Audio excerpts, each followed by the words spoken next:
안녕하세요, 김호준입니다. 다음 주 드디어 올림픽이 개막합니다. 올림픽 최대 이슈 중 하나가 단일팀 문제였죠. 관련해 보수는 프레임 하나를 만들어냈습니다. 북한 선수들 참가는 남한 선수들 기회를 박탈한다. 공정하지 않다. 올림픽은 그 탄생부터 평화를 위한 것이었고 유치하는 노력부터 이미 공공의 자원이 엄청나게 동원이 됩니다. 하여 선수들도 올림픽 정신의 구현과 공공의 이익을 위해 때로는 개인적 이익 일부를 남과 공유할 의무가 함께 부여되는 겁니다. 전쟁이 고론되던 상황에서 우리 공동체에게 평화의 상징이 필요하다. 그럼 개개인 출전 시간 중 일부는 그 목적을 위해 공공재가 될 수도 있는 게 올림픽의 정신과 공공의 이익에도 부합하는 겁니다. 정부가 그런 메시지의 전달과 관리에 실패한 측면이 있습니다. 그건 그것대로 비판할 수 있죠. 하지만 출전 시간이 줄어서 공정하지 않다는 단순한 프레임 하나에 거의 모든 언론이 아무런 문제 제기도 없이 동조하는 상황이 저는 참으로 기이합니다. 올림픽이 개인 커리어만을 위한 취업 박람회가 아니잖아요. 올림픽이 개인만의 경영이면 올림픽기와 국기는 왜 겁니까? 선수 명함하고 이력서를 걸어야지. 올림픽만 생각해온 어린 선수들이 거기까지는 생각 못했을 수 있습니다. 당황하고 억울할 수 있죠. 그럴 때 단일팀이 가지는 상징과 의의, 올림픽의 공공성과 우리 공동체가 필요로 하는 평화의 절박함을 그들에게 얘기해 줄 수 없다면 언론이 뭐하러 있습니까? 김어준 생각이었습니다.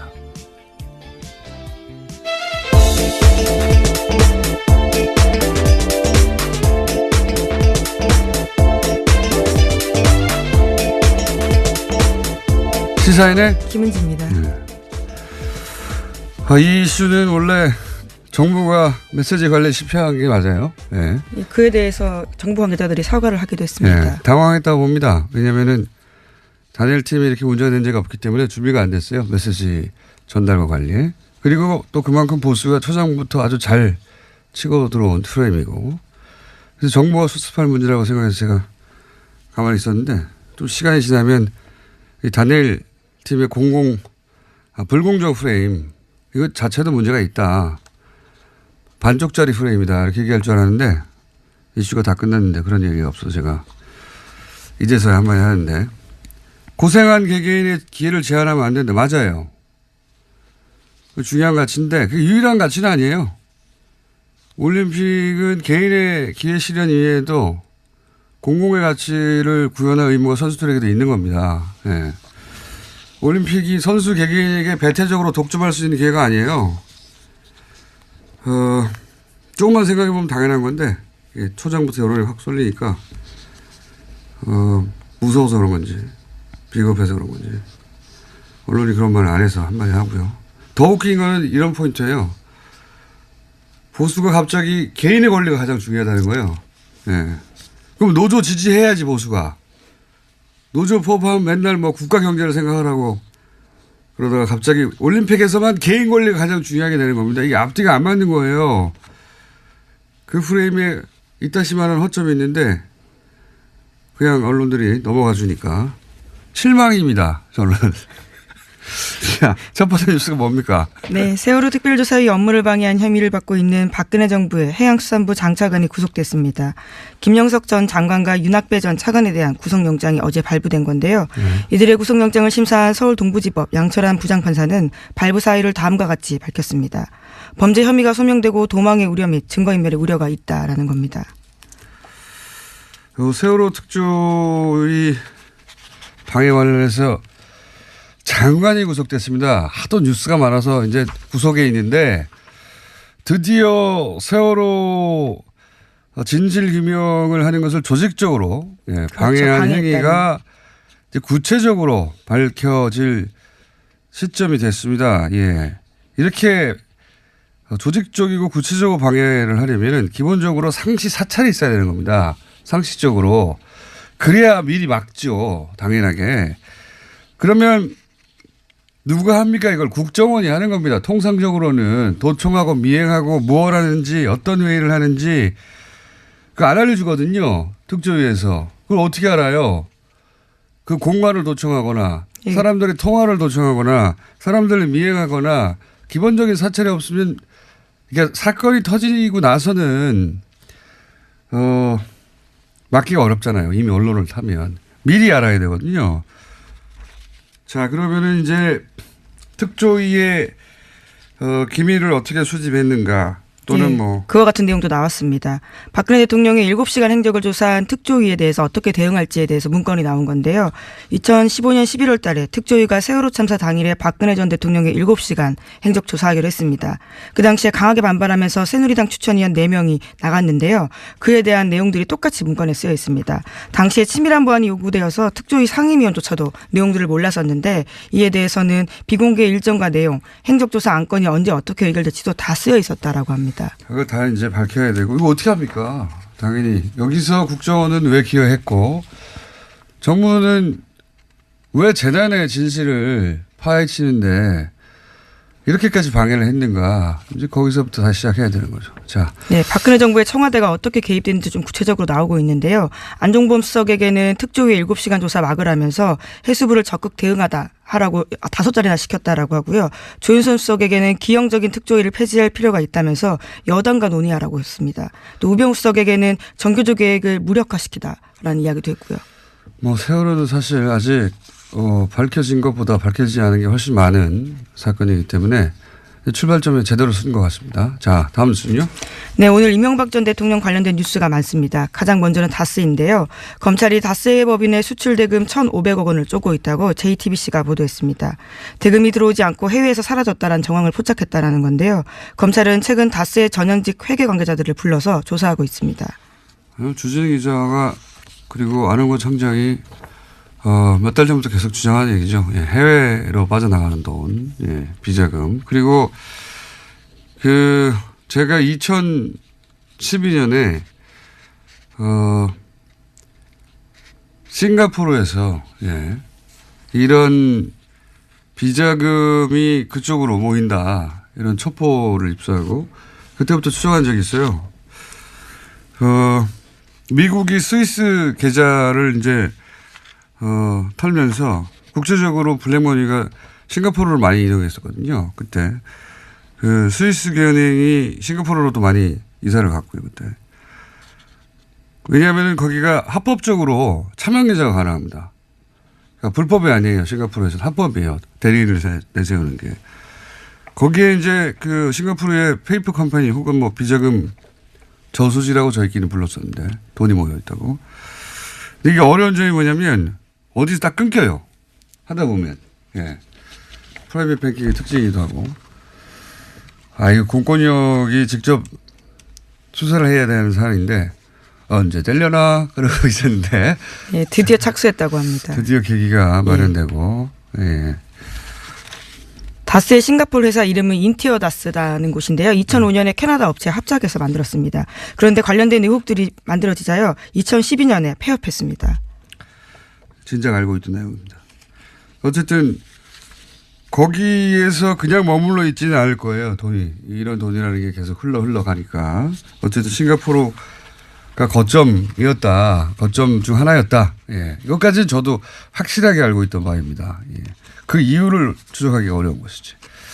드디어 공중파 뉴스에서도 나오군요. 자, 다음 뉴스는요. 네, 이명박 전 대통령의 큰 누나의 아들인 조카 김동혁 씨라는 사람이 있습니다. 이 김동혁 씨가 최근에 검찰의 비공개 조사를 받았는데요. 검찰 조사에서 모친에게 상속받은 부동산이 사실은 이명박 전 대통령의 차명 재산이다라고 진술했다고 합니다. 이명박 전 대통령 기자회견할 때 이거 하지 말았어야 할 기자회견이다. 끝났다 이제. 뚝이 무너질 것이다. 예. 이게 이제 저희가 처음에 다스는 누구 겁니까? 라고 다스를 공격한 것도 사이버사나 국정원 댓글은 훈련된 조직원들이 그 가운데 있어요. 진실의 끝까지 가는데 혹은 그 공직자들이 있고 하지만 다스는 민간인들의 회사입니다. 그리고 이런 경우에는 어디 방어막 한 군데 구멍을 뚫는 게 중요합니다. 거기가 무너지면 심리적으로 다스가 뚫렸어요.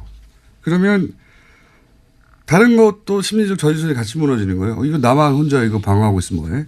이렇게 이제 무너지기 시작하는 거죠. 외삼촌 땅 우리가 가지고 있는데 이거 다 드디어 사실을 말하게 되는 그러니까요. 겁니다. 이명박 전 대통령 참여유사이다라고 얘기하게 되는 것이고 이런 일들은 점점 더 많이 벌어지겠죠. 이제 시작에 불과하다. 예. 다음 뉴스는요? 예, 또 영포빌딩 압수수색하면서 관련된 내용들이 굉장히 중요한 게 많이 나왔다라고 SBS가 보도하고 있는데요. 이명박 전 대통령이 재임 시절에 다스 관련된 보고를 직접 받았다라는 증거를 검찰이 확보했다고 합니다. 검찰 관계자에 따르면 이명박 전 대통령 쪽에 급소를 찔렀다라고 할 정도로 스모킹 건이라고 하는데요. 아직 구체적인 내용이 나오진 않았습니다. 그래요? 급소를 찔렀어요? 네, 그런 표현이 있습니다. SBS가 그렇게 보도하고 있는데요. 급소는 뉴스공장이 지난 7월부터 찔렀어요. 예, 시사인도 함께했습니다. 계속 찔렀는데 청와대 민정하고 공권력을 동원해서 돈을 찾고 그 과정을 청와대 민정이 뭐 자기 혼자 결정했겠습니까? 청와대 대빵이 시켰지? 민정이 왜 그걸 혼자 해요? 그리고 민정이 왜 사기업하고 계속 연락을 합니까? 그 사기업과 연락한 문서들도 진작에 공개했고요. 그렇지만 검찰 조사가 중요한 건 그때 이제 노수공장에서 여러 가지 문건을 들고 얘기했지만 대통령이 보고를 받았다고 하는 문건이나 증거를 여기 이 부분은 검찰만 확보할 수 있는 거죠. 그걸 검찰이 확보했다면 이제 완성이 되는 거죠, 그림이. 자, 다음은요. 네, 김재정 씨와 관련된 이야기도 여러 차례 말씀드렸습니다. 이명박 전 대통령의 처남인 고 김재정 씨가 일종의 키맨이다라는 건데요. 그와 관련해서 상속자인 부인 권모 씨가 검찰 조사 받았습니다. 상속세 탈루한 의혹으로 받고 있는데요. 이와 관련해서 상속자인 부인 권모 씨가 아니라 제3자가 상속 과정의 문제점을 검토한 흔적이 발견됐다라고 합니다. 발견된 지 4개월 넘었어요. 뉴스공장에서 계속 얘기했어요. 제3자가 있다고. 안홍구 청장님이 그렇게 얘기를 많이 했었고, 예. 하지만 이게 다 이제, 뉴스에, 지상파가 가장 정제해서 내놓는, 뉴스에서 보도되기 시작했다는 게 중요한 거죠. 자, 다음 순요. 네, 이명박 정부 사이버사령부의 정치관여 의혹 수사를 은폐무마한 혐의로 구속된 전 국방부 수사팀 관계자 기억하실 겁니다. 최근에 구속이 됐는데요. 이 관계자가 심경의 변화를 일으켜서 적극 진술을 하고 있다고 합니다. 상부 지시를 받고 핵심 진술을 덮었다라는 이야기입니다. 이게 다스 효과라는 겁니다. 저기가 뚫렸네. 나 혼자 방어한다고 지금 내가 방어할 대상. 우리 이명박 전 대통령이 보호가 되지 않네. 나만 하면 뭐해. 이런 심리적 저지선에 뚫리는 효과가 있어. 다른 분야도 다 이렇게 될 겁니다. 네, 오늘 아침 경향신문 보도인데요. 구체적인 내용들이 꽤 많이 나오고 있습니다. 그러면서 윗선 규명에 힘이 나고 있다라고 하는데 김관진 전 장관이 구속됐다 풀려나가면서 한동안 소강 상태였는데 다시 한번 속도 내고 있다고 합니다. 다 무너지게 돼 있다니까요. 그 기자회견 하지 말았어야 돼요. 아무 내용도 없는 기자회견. 아무것도 없나 보다 이렇게 되는 거군요. 자, 다음 순요. 네, 서지현 검사 이야기도 안 할 수가 없는데요. 이번 주에도 JTBC에 출연해서 처음으로 피해 사실 털어놓은 다음에 계속해서 법무부의 부실 대응 비판됐습니다.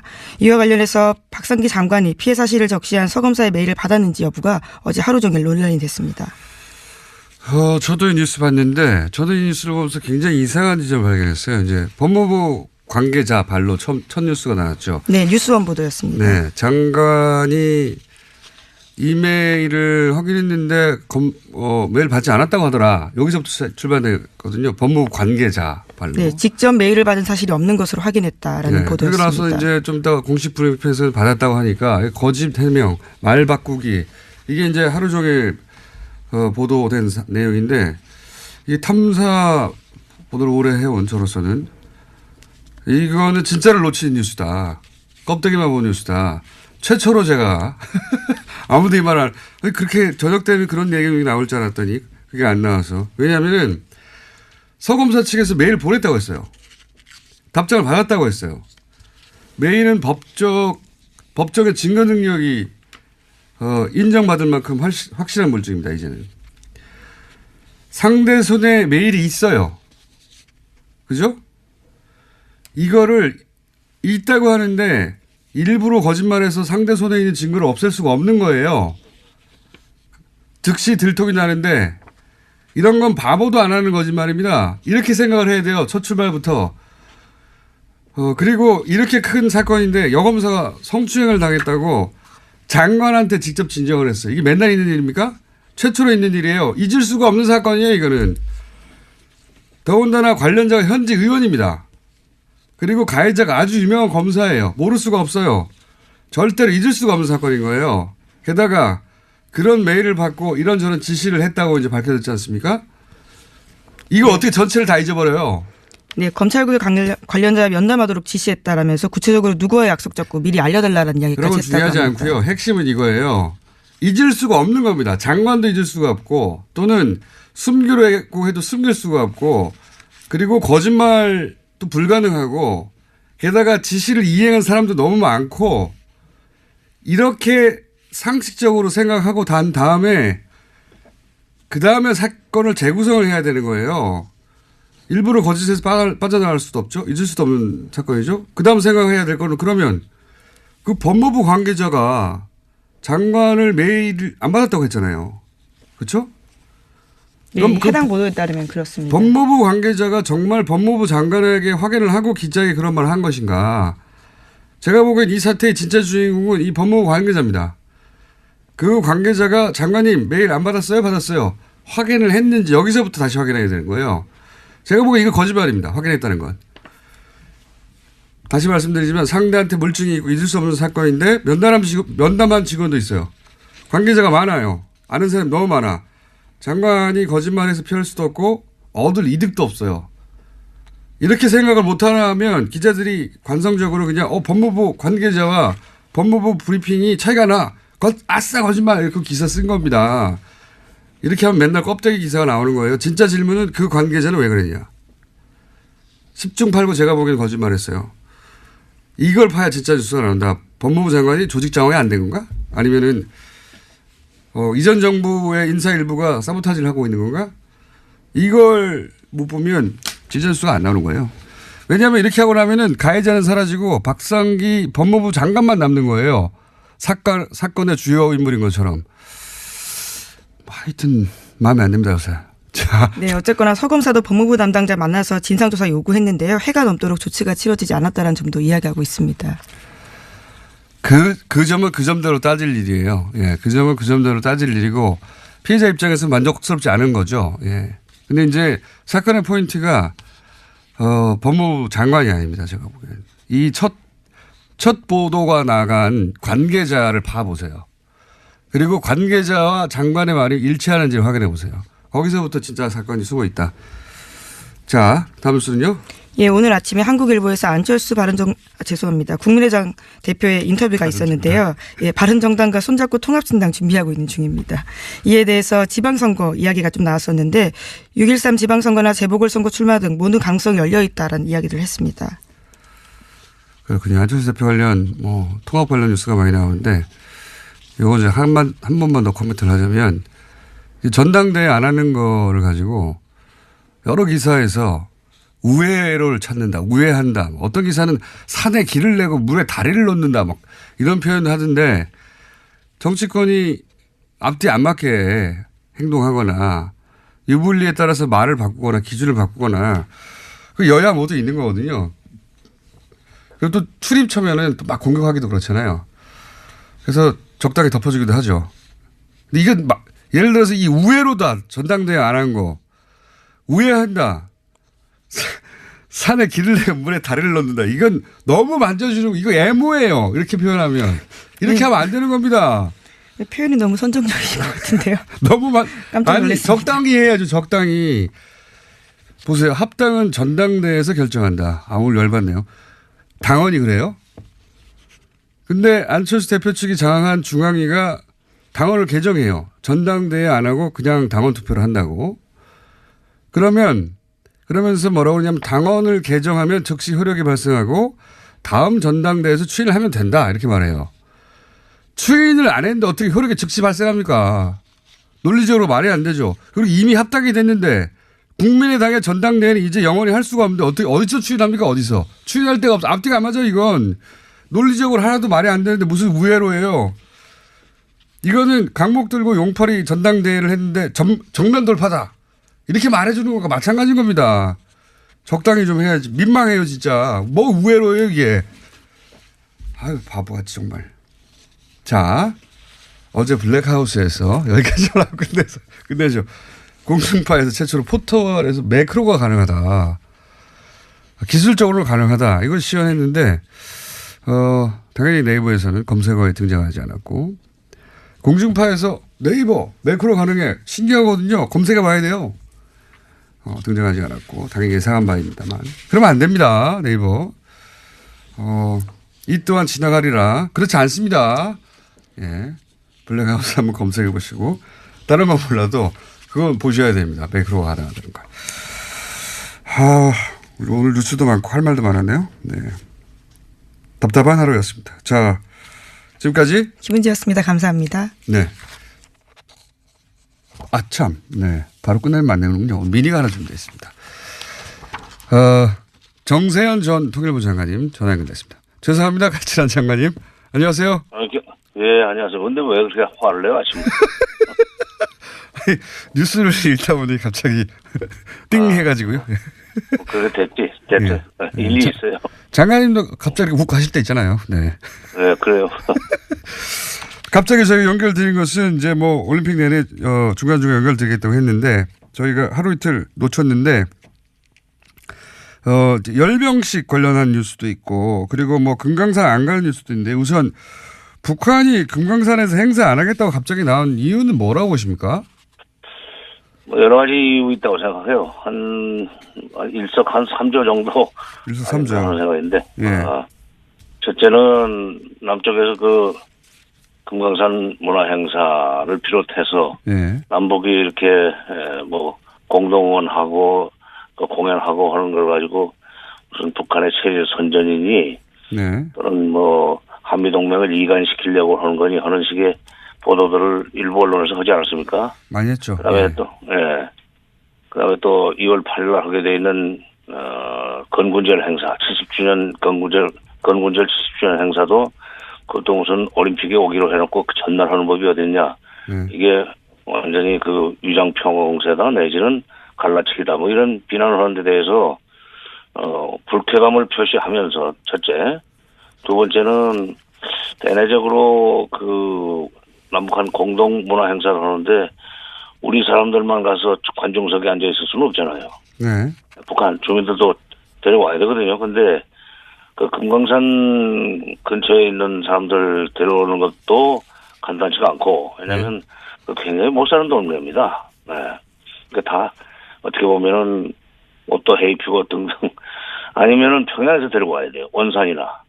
그 교통 문제도 간단치가 않아요. 북한의 지금 현재 형편으로는 특히 기름은 뭐 하나도 못 들어가게 하면서 자동차 움직이는 것이 쉽지 않고 동원이 어렵죠. 그다음에 세 번째는 이제 북쪽 이 공연도 하지만 네. 우리 쪽에서 가서 공연할 거 아니에요? 네. 우리 쪽에서 가서 공연하는 거에 대해서 북쪽이 좀 부담을 느낄 겁니다. 무슨 얘기냐면 지난번에 그 블랙하우스 때 잠깐 보였던 그 베이비복스 평양 공연. 네.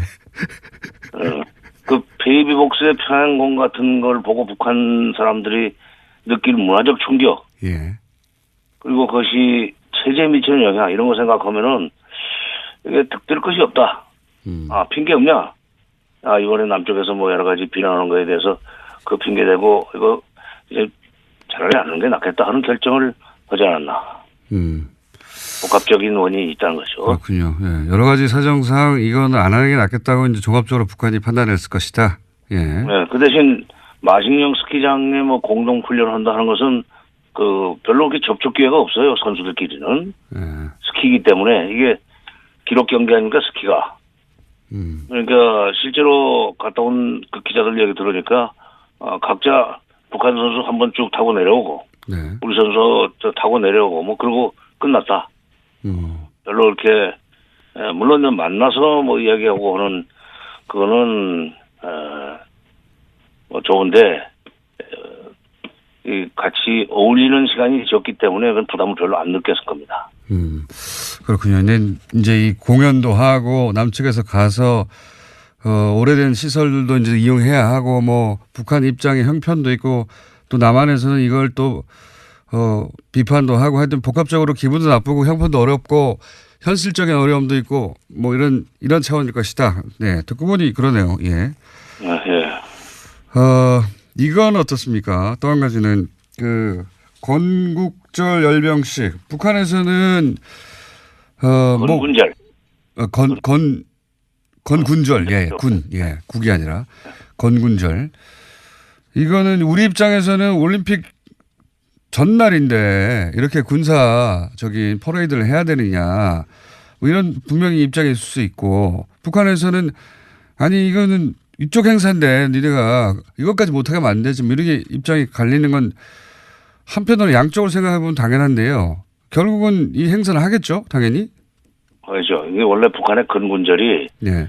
1948년 2월 8일이 건군절입니다. 네. 지금으로부터 70년 전이죠. 네. 그런데 그러다가 78년부터는 건군절을 4월 25일로 바꿨어요. 그게 이제 1932년 4월 25일 그때 21살짜리 김일성이 네. 김성주였죠. 처음에는 항일 파티산 항일 유격대를 만들었다고 하는 날이 4월 25일이에요. 그거를 건군절로 이렇게 만들었어요. 네. 그때부터 78년에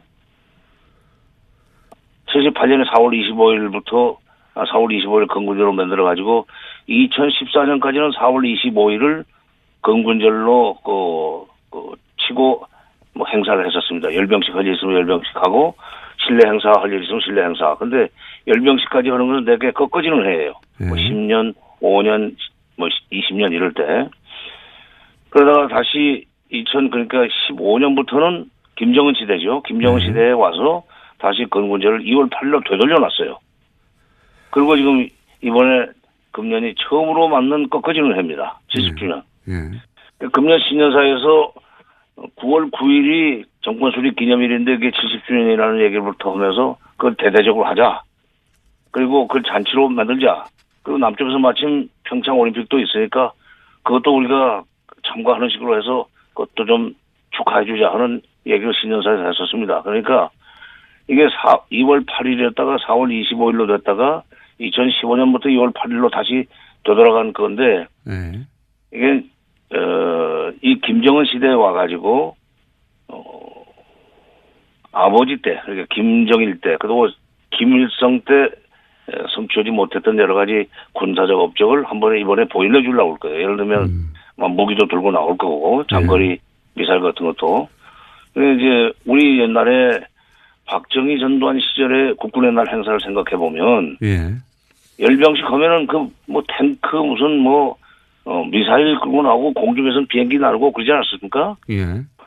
그러니까 그런데 이제 우리 올림픽 전날 바로 하는 것이 하필이면 또 날짜가 공교롭게도 그렇게 됐습니다. 그건 우연히 그렇게 일치했죠. 우연히 그렇게 됐는데 거기는 건군절 70주년 행사기 때문에 이걸 작게 할 수가 없어요. 70년 전에 벌어진 일이라 바꿀 수가 없고 70년 전부터 벌어진 일이라 바꿀 수가 없고 그렇죠. 그쪽에서는 큰 잔치다.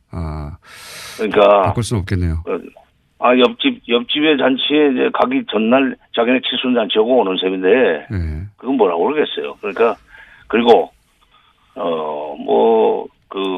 무기를 끌고 나올 거예요. ICBM도 나올 거고 여러 가지 위협적인 행사를 할 텐데 그게 밖으로 그러니까 우리가 볼 때는 미국이나 우리가 볼 때는 위협적이 될 수 있지만 그쪽으로 봐서는 이거 우리가 이렇게까지 만들었다는 자랑스러운 일종의 이 전시 행사인데 그 대내 통치 차원에서 하는 걸로 봐야 됩니다.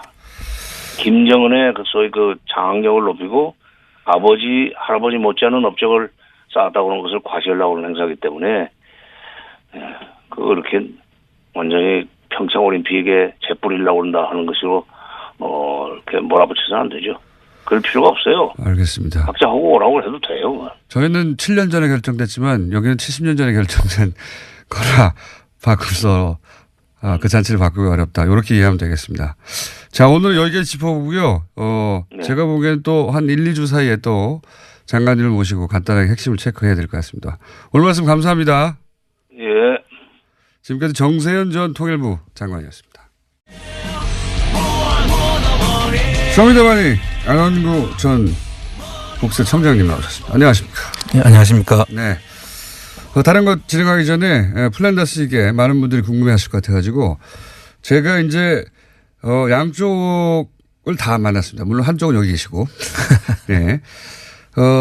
이사회 관계자도 만나봤어요. 입장을 정확하게 이해하고 싶어가지고, 예. 그리고 이제 여러 우려도 충분히 들었고, 네.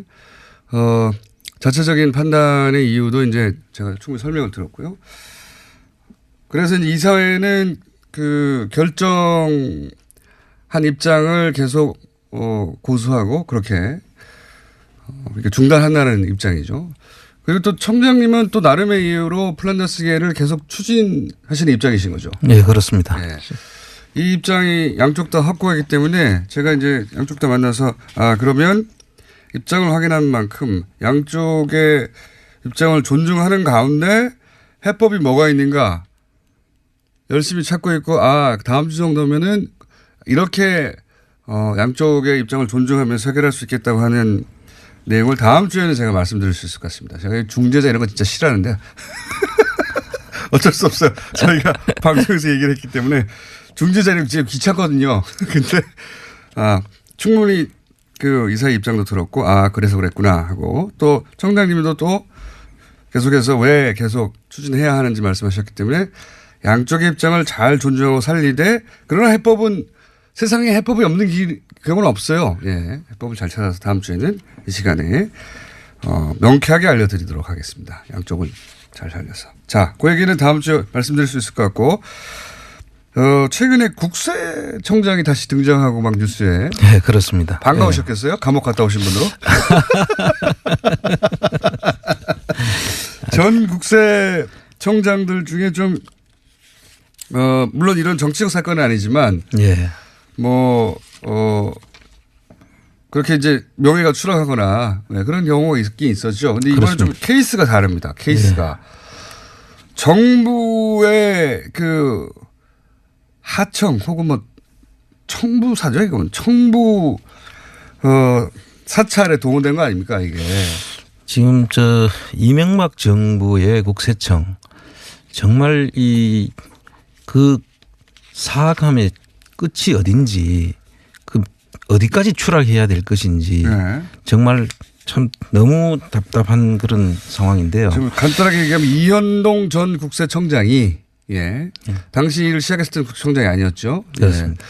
요약하면 김대중 전 대통령 그리고 노무현 전 대통령의 해외 비자금을 찾기 위해서 국정원이 프로젝트를 가동했고 그때 이제 자금 추적하는 데는 국세청이 짱이니까 국세청의 이런 핵심 인물들이 국정원으로부터 돈을 받고 게다가 그것도 대북 특수공작비를 전용해서 그 돈을 받고 또 그 돈 일부는 또 미국 국세청에 뇌물로 줬다는 거예요. 뇌물로 주고 그리고 이게 국세청은 무슨 그 국정원이 흥신소나 심부름센터로 활용한 것 같아요. 그러니까요. 그걸 기꺼이 수행했고 근데 열심히 찾았는데 아무것도 없더라. 그렇죠. 그래서 덮었다.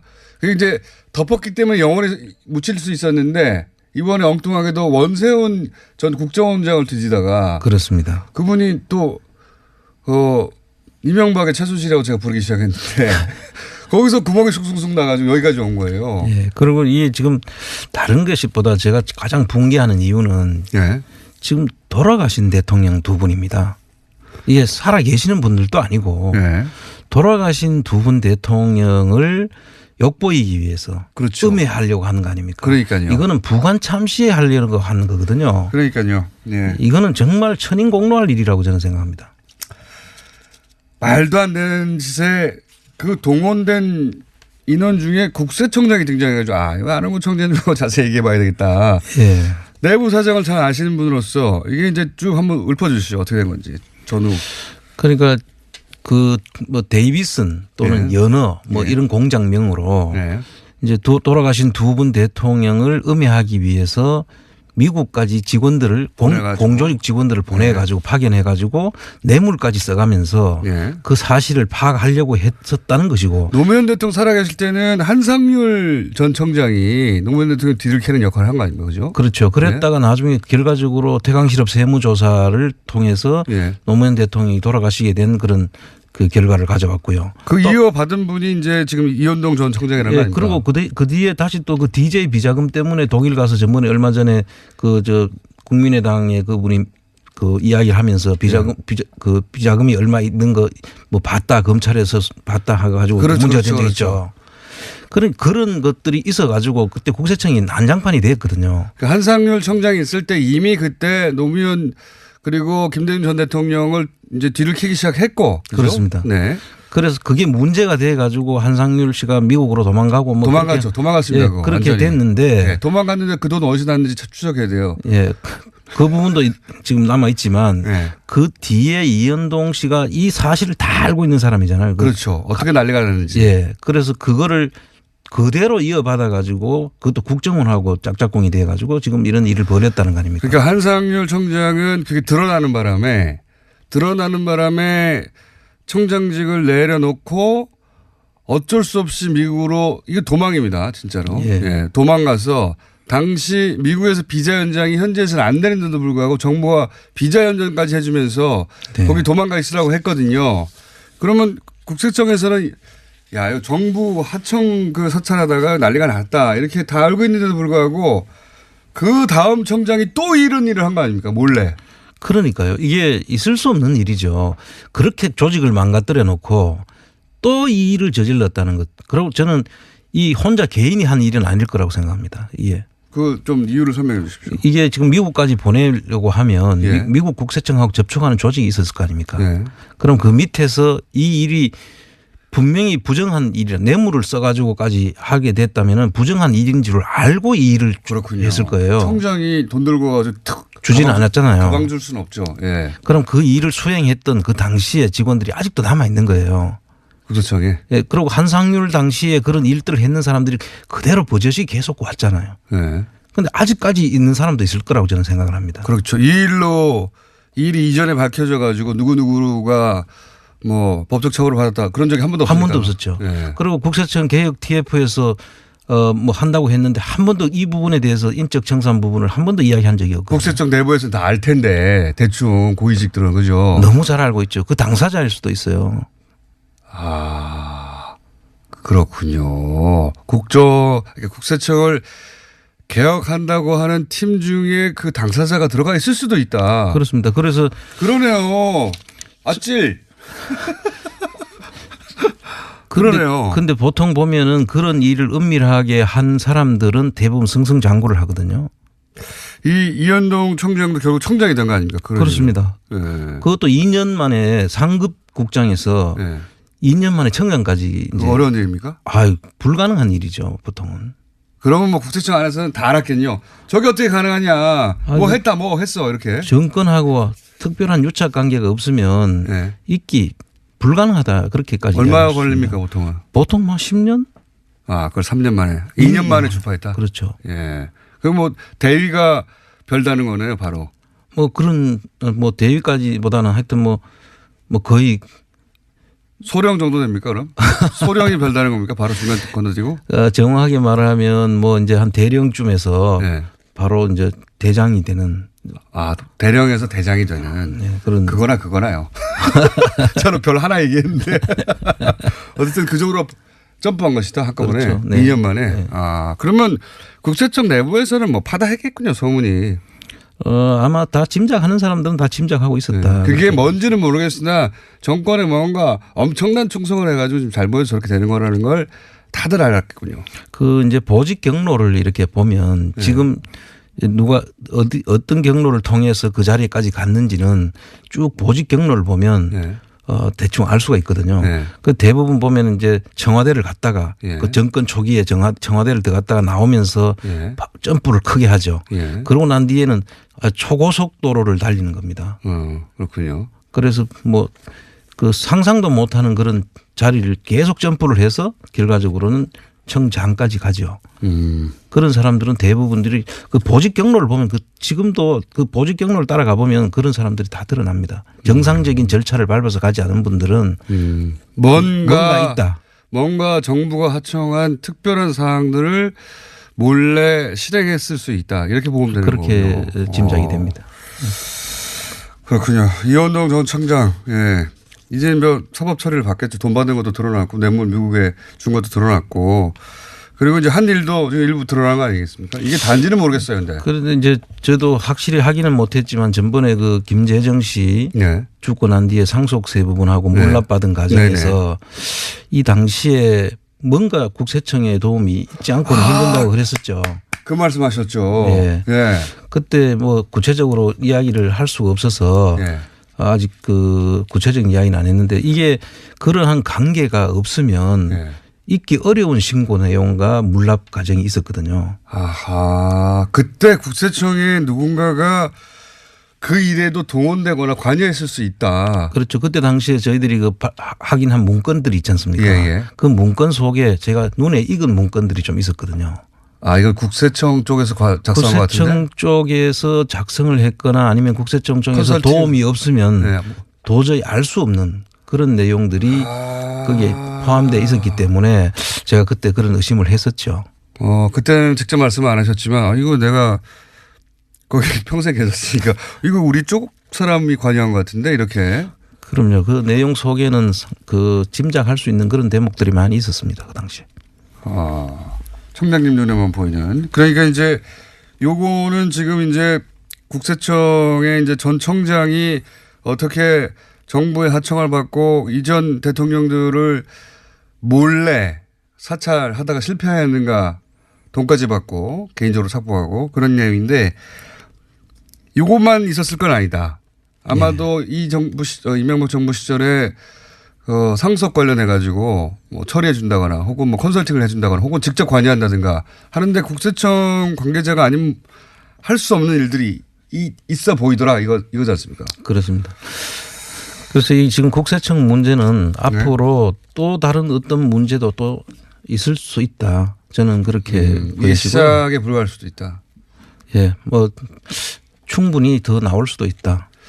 국세청의 최근 분위기는 혹시 모르십니까? 최근에 이제 물론 감옥 갔다 오셨지만 국세청의 전 후배라든가 그런 분들이 여차저차하면서 제가 사실 이제 그 국세청 직원 대다수의 직원들은 정말 성실하고 정말 훌륭한 직원들이에요. 대부분의 조직이 예, 그래요. 그런데 이제 정부 조직이. 이런 어떤 정치적인 어떤 그 이유나 정치적인 목적을 가지고 움직이는 일부 간부들 극소수죠. 항상. 그 사람들이 이제 문제였고요. 또 근데 그 사람들이 다 그 정권의 그 비호하에 자꾸 이제 하니까 전체 국세청이 매도되는 거는 정말로 저는 경계해야 된다고 생각하고요.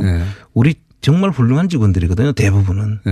그런데 그분들이 이런 일로 그 사회적 지탄을 받아서는 안 된다.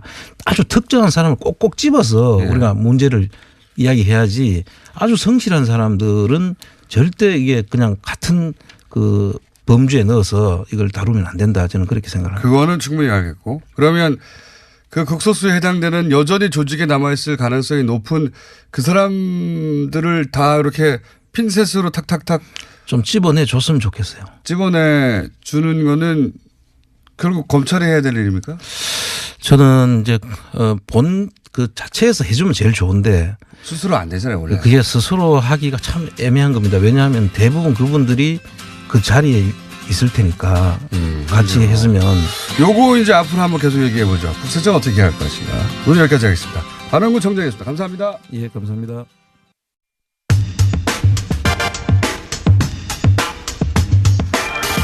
(30년) 전에는 하계올림픽을 주최했고 그리고 16년 전에는 월드컵을 저희가 개최를 했습니다. 그리고 이번에는 동계올림픽. 세계 3대 스포츠 제전을 모두 개최한 6번째 나라가 다음 주면 됩니다. 그래서 저희가 오늘 모셨습니다. 문체부 도종환 장관님을 직접 모셨습니다. 안녕하십니까? 네, 안녕하세요. 6번인지 아셨습니까? 5번째입니다. 틀렸네 내가. 세다 보니까 6번째 같은데. 러시아가 되는 거 아닙니까? 또 저희가 예. 5번째라고 얘기할 때는 세계 육상선수권 대회 같이 큰 대회까지를 포함해서 예. 이런 빅 이벤트를 다 치른 예. 나라는 5나라밖에 없다. 이게 저희의 왜요? 늘 주장입니다.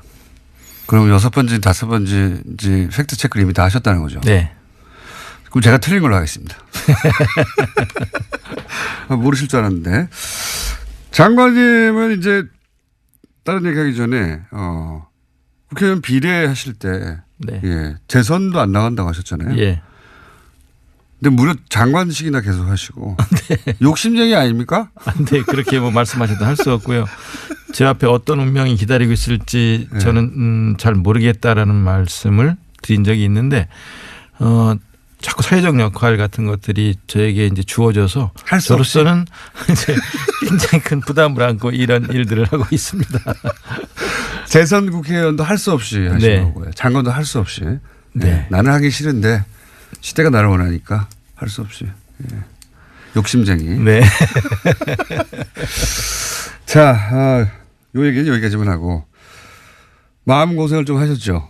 예. 그렇습니다. 예, 네. 문체부가 주관해야 하는데 우선 뭐 단일팀이라든가 한반도기라든가 이렇게 갑자기 이슈가 돼서 예, 정부가 집중적으로 질타받을지 모르셨죠. 그렇습니다. 몰랐습니다. 예. 그 얘기부터 한번 해보죠, 이제. 이 단일팀은 이제 우리가 자체적으로 결정할 수가 없고 IOC가 그렇죠. 예. 승인을 해줘야 되는데 네. 스위스 로잔의 이 승인 과정에 직접 참여하셨죠. 네네. 예. 일단 그게 제대로 잘 안 알려진 것 같은데 그 내용을 좀 자세히 설명해 주십시오. 어떤 과정을 거쳐서 됐어요? 우선 단일팀 관련해서는요. 네. 제안을 저희가 지난해 6월 무주 세계 태권도 선수권 대회가 열려서 북한 태권도 시범단 ITF 시범단이 무주에 왔을 때 장웅 IOC 위원이 왔어요. 그래서 장웅 IOC 위원에게 우리 이희범 평창 올림픽 조직위원장이 예. 제안을 단일팀을 포함한 여러 가지 제안을 그때 했고요. 이미, 예. 예, 했고 또 IOC 위원장 토마스 바우 위원장에게 또 똑같은 제안들을 했고 우리가 진작에 했군요. 예. 우리가 단일팀 협상에 나서겠다고 했더니 IOC 위원장이 창구를 단일화해달라. 우리가 나서겠다. 네. 이래서 이제 북한의 참여 문제를 포함한 우리가 지금 여러 가지 마식령 스키장을 가보고 싶다. 서로 공동 훈련을 남북이 왔다 갔다 하면서 하자. 금강산에서 문화제를 하자. 예술단 내려와 달라. 그다음에 태권도 시범단 다시 내려와 달라. 응원단은 왔으면 좋겠다. 이런 제안을 포함해서 IOC에 이미 했었던 거고요. 네. 그래서 단일팀 문제도 거기에 포함돼서 논의가 됐었는데 그 이후에 이제 여러 가지 핵실험, 정치 군사적 상황 네. 때문에 논의가 묻혔다가 예. 1월 1일 날 그렇죠. 거기도 김정은 기획해서. 위원장이 이제 네. 평창 올림픽에 참여하겠다라고 말을 급물살 하면서 이 문제가 다시 논의가 되면서 9일 날 고위급 회담에서 남북이 같이 단일팀을 한번 만들어 보면 어떻겠냐라는 논의를 시작한 거죠. 예. 최종 결정은 20일 날 예. IOC에서 했는데요. 남북은 그렇게 합의했지만 이제 그 결정을 IOC에서 해줘야 되니까 그렇죠. 스위스 로잔에 가셨고 그때 그러면 회의 주제를 아예 IOC 위원장이 했습니까? IOC 위원장이 주재하는 거죠. 직접 위원장이 직접 주재하고 IOC의 그 집행위원들도 참여를 하는 남북이 같이 참여하는 남북 IOC 위원도 함께 참여하는 회의였는데요. 장관님도 가셨고. 네네. 북한의 체육부 장관도 왔었고요. 네. 그런데 이제 9일 날 그 남북 고위급 회담에서 이 문제가 공식 거론이 된 이후에 네. 10일 날 선수들이 전지 훈련을 미국에서 마치고 돌아왔어요. 네. 이때 아이스하키 선수들이. 여자 아이스하키 선수들이 이때 9일 날 이게 문제가 거론되자 바로 왜 선수들한테 안 물어보고 니들이 결정하느냐라는 네. 얘기가 나왔고요. 왜 우리 언론을 통해서 우리 선수를 왜 희생시키느냐. 네. 그다음에 단일팀을 갑자기 만들면 팀워크가 제대로 만들어지겠느냐. 그렇죠. 이런 문제 제기들이 폭발적으로 터져나왔어요. 터져나왔죠. 네. 충분히 제기할 수 있는 문제들이라고 생각하고 타당성이 있는 문제 제기라고 생각하고요. 그 점에 대해서 충분히 답변을 못 드린 거에 대해서 죄송하게 생각을 정부가 하고요. 준비가 안 됐었죠 그때. 네, 그렇습니다. 정부가 단일팀, 역대 단일팀은 항상 환영받는 이슈였지. 네. 단일팀의 문제를 이거 공정하다 공정하지 않다는 프레임으로 네. 공격을 정부를 향해 한 적이 한 번도 없었어요. 네네. 네. 그러다 보니까 정부가 이걸 어떻게 대응해야 되는지 초기에는 네. 당황한 게 보이더라고요. 그죠? 네네. 그래서 10일 날 선수들이 들어온 뒤에 바로 제가 직접 한국 아이스하키 협회, 우리나라 아이스하키 협회장과 전무이사 등 임원들을 만났고요. 그래서 이 문제에 대해 상의를 했고요. 그다음에 세란 머레이 감독이 돌아온 11일 날 아이스하키 감독. 예, 우리 차관과 체육국장이 직접 진천에 내려가서 선수들과 감독을 만나서 설명을 했고 이해를 구했고요. 그 뒤에 다시 그 다음 날은 대통령이 직접 선수촌에 내려가셨고요. 그리고 대통령이 내려가셔서 이해를 구했고 그다음에 선수들이 저를 보자고 하더라고요. 그래서 선수들이 이야기하자고 그래서 제가 또 선수들과 감독과 함께 대통령 장관 다 선수들 만났다. 선수들이 직접 만나자고 해서 선수들과 1시간 넘게 선수들과 이야기를 나눴어요. 선수들이 가장 우려하는 문제 또 도와줬으면 하는 문제들을 갖고 이야기를 나눴는데요. 선수들은 우리 피해가 있으면 안 된다. 피해가 있는 거 아니냐라는 문제를 포함해서 개인적으로는 당연히 그 문제가 궁금했겠죠. 그다음에 만약에 그럼 단일팀이 된다면 국가가 우리한테 해줄 수 있는 게 뭐냐. 당신들이 우리한테 해줄 수 있는 게 뭔데요? 라고 물어요. 개인적으로 일정 부분 희생하는 게 있으니. 예. 우리한테 해줄 게 있어야 될 거 아니냐. 해줄 수 있는 게 뭐냐. 그래서 요구사항이 뭐냐. 제일 어려운 점이 뭐냐. 선수는 정말 직접적이네요. 네. 그랬더니 우선 안정적으로 운동할 수 있는 환경, 즉 실업팀이 만들어졌으면 좋겠다. 직장이 있으면서 운동을 할 수 있는 바라겠죠. 네. 이런 환경을 만들어주는 게 첫 번째 요구다. 가능하겠냐. 그래서 알아보겠다라고 하면서 직접 알아봤고요. 몇 군데에서 하겠다는 기업들이 있었고요. 두 번째 고1 학생이 3명 있어요. 고2가 또 3명 있어요. 이 학생들이 질문을 하면서 우리는 대학에 가려면 운동을 접어야 됩니다. 없으니까. 체육 특기자를 받아주는 대학이 없습니다. 남자는 5개 대학이 있는데 여자 아이스하키 선수들은 없습니다. 우리도 체육특기생으로 받아주는 대학이 있으면 좋겠습니다. 해결이 가능할까요? 그래서 지금 당장 답변은 못하지만 이거는 대학과 논의를 해야 되니까 대학과 논의를 하겠다. 이렇게 답변을 했고요. 실제로 가능한 대학들 알아보고 있거든요. 그러니까 이 두 가지 문제가 제일 우선 선수들의 요구사항이었어요. 그래서 이 두 문제를 해결해 주려고 하는 과정에 마침 수원시청에서 실업팀을 창단하겠다고 했어요. 왜 그러냐면 수원시청은 2016년부터 2020년까지 480억을 들여서 아이스링크를 짓고 있는 중이에요. 마침 아이스링크를 짓고 있는 중인데 이런 상황이라면 우리가 창단하겠다. 창단비 25억 정도 들어가는데 그럼 우리가 창단하겠다. 대신 창단하면 문체부에서도 좀 지원을 해주고 도와줄 수 있겠냐 그래서 그건 가능하다. 거기까지 알겠습니다. 예. 선수들이 또 하나 요구하는 게 있는데요. 협회에서도 요구하는 게 지속적인 지원이 제일 중요하다. 그래서 2022년 평창 동계올림픽에는 우리 재력으로 8강에 진출하고 싶다. 그때까지 계속 지원해 줄 수 있겠냐. 지원해 줄 수 있다. 이게 선수들이 원하는 거였고요. 그런 논의가 1월 10일, 11일, 12일, 1월 9일 날 처음 문제 제기된 이후에 계속 선수들과 협회가 논의됐던 거예요. 제대로. 예.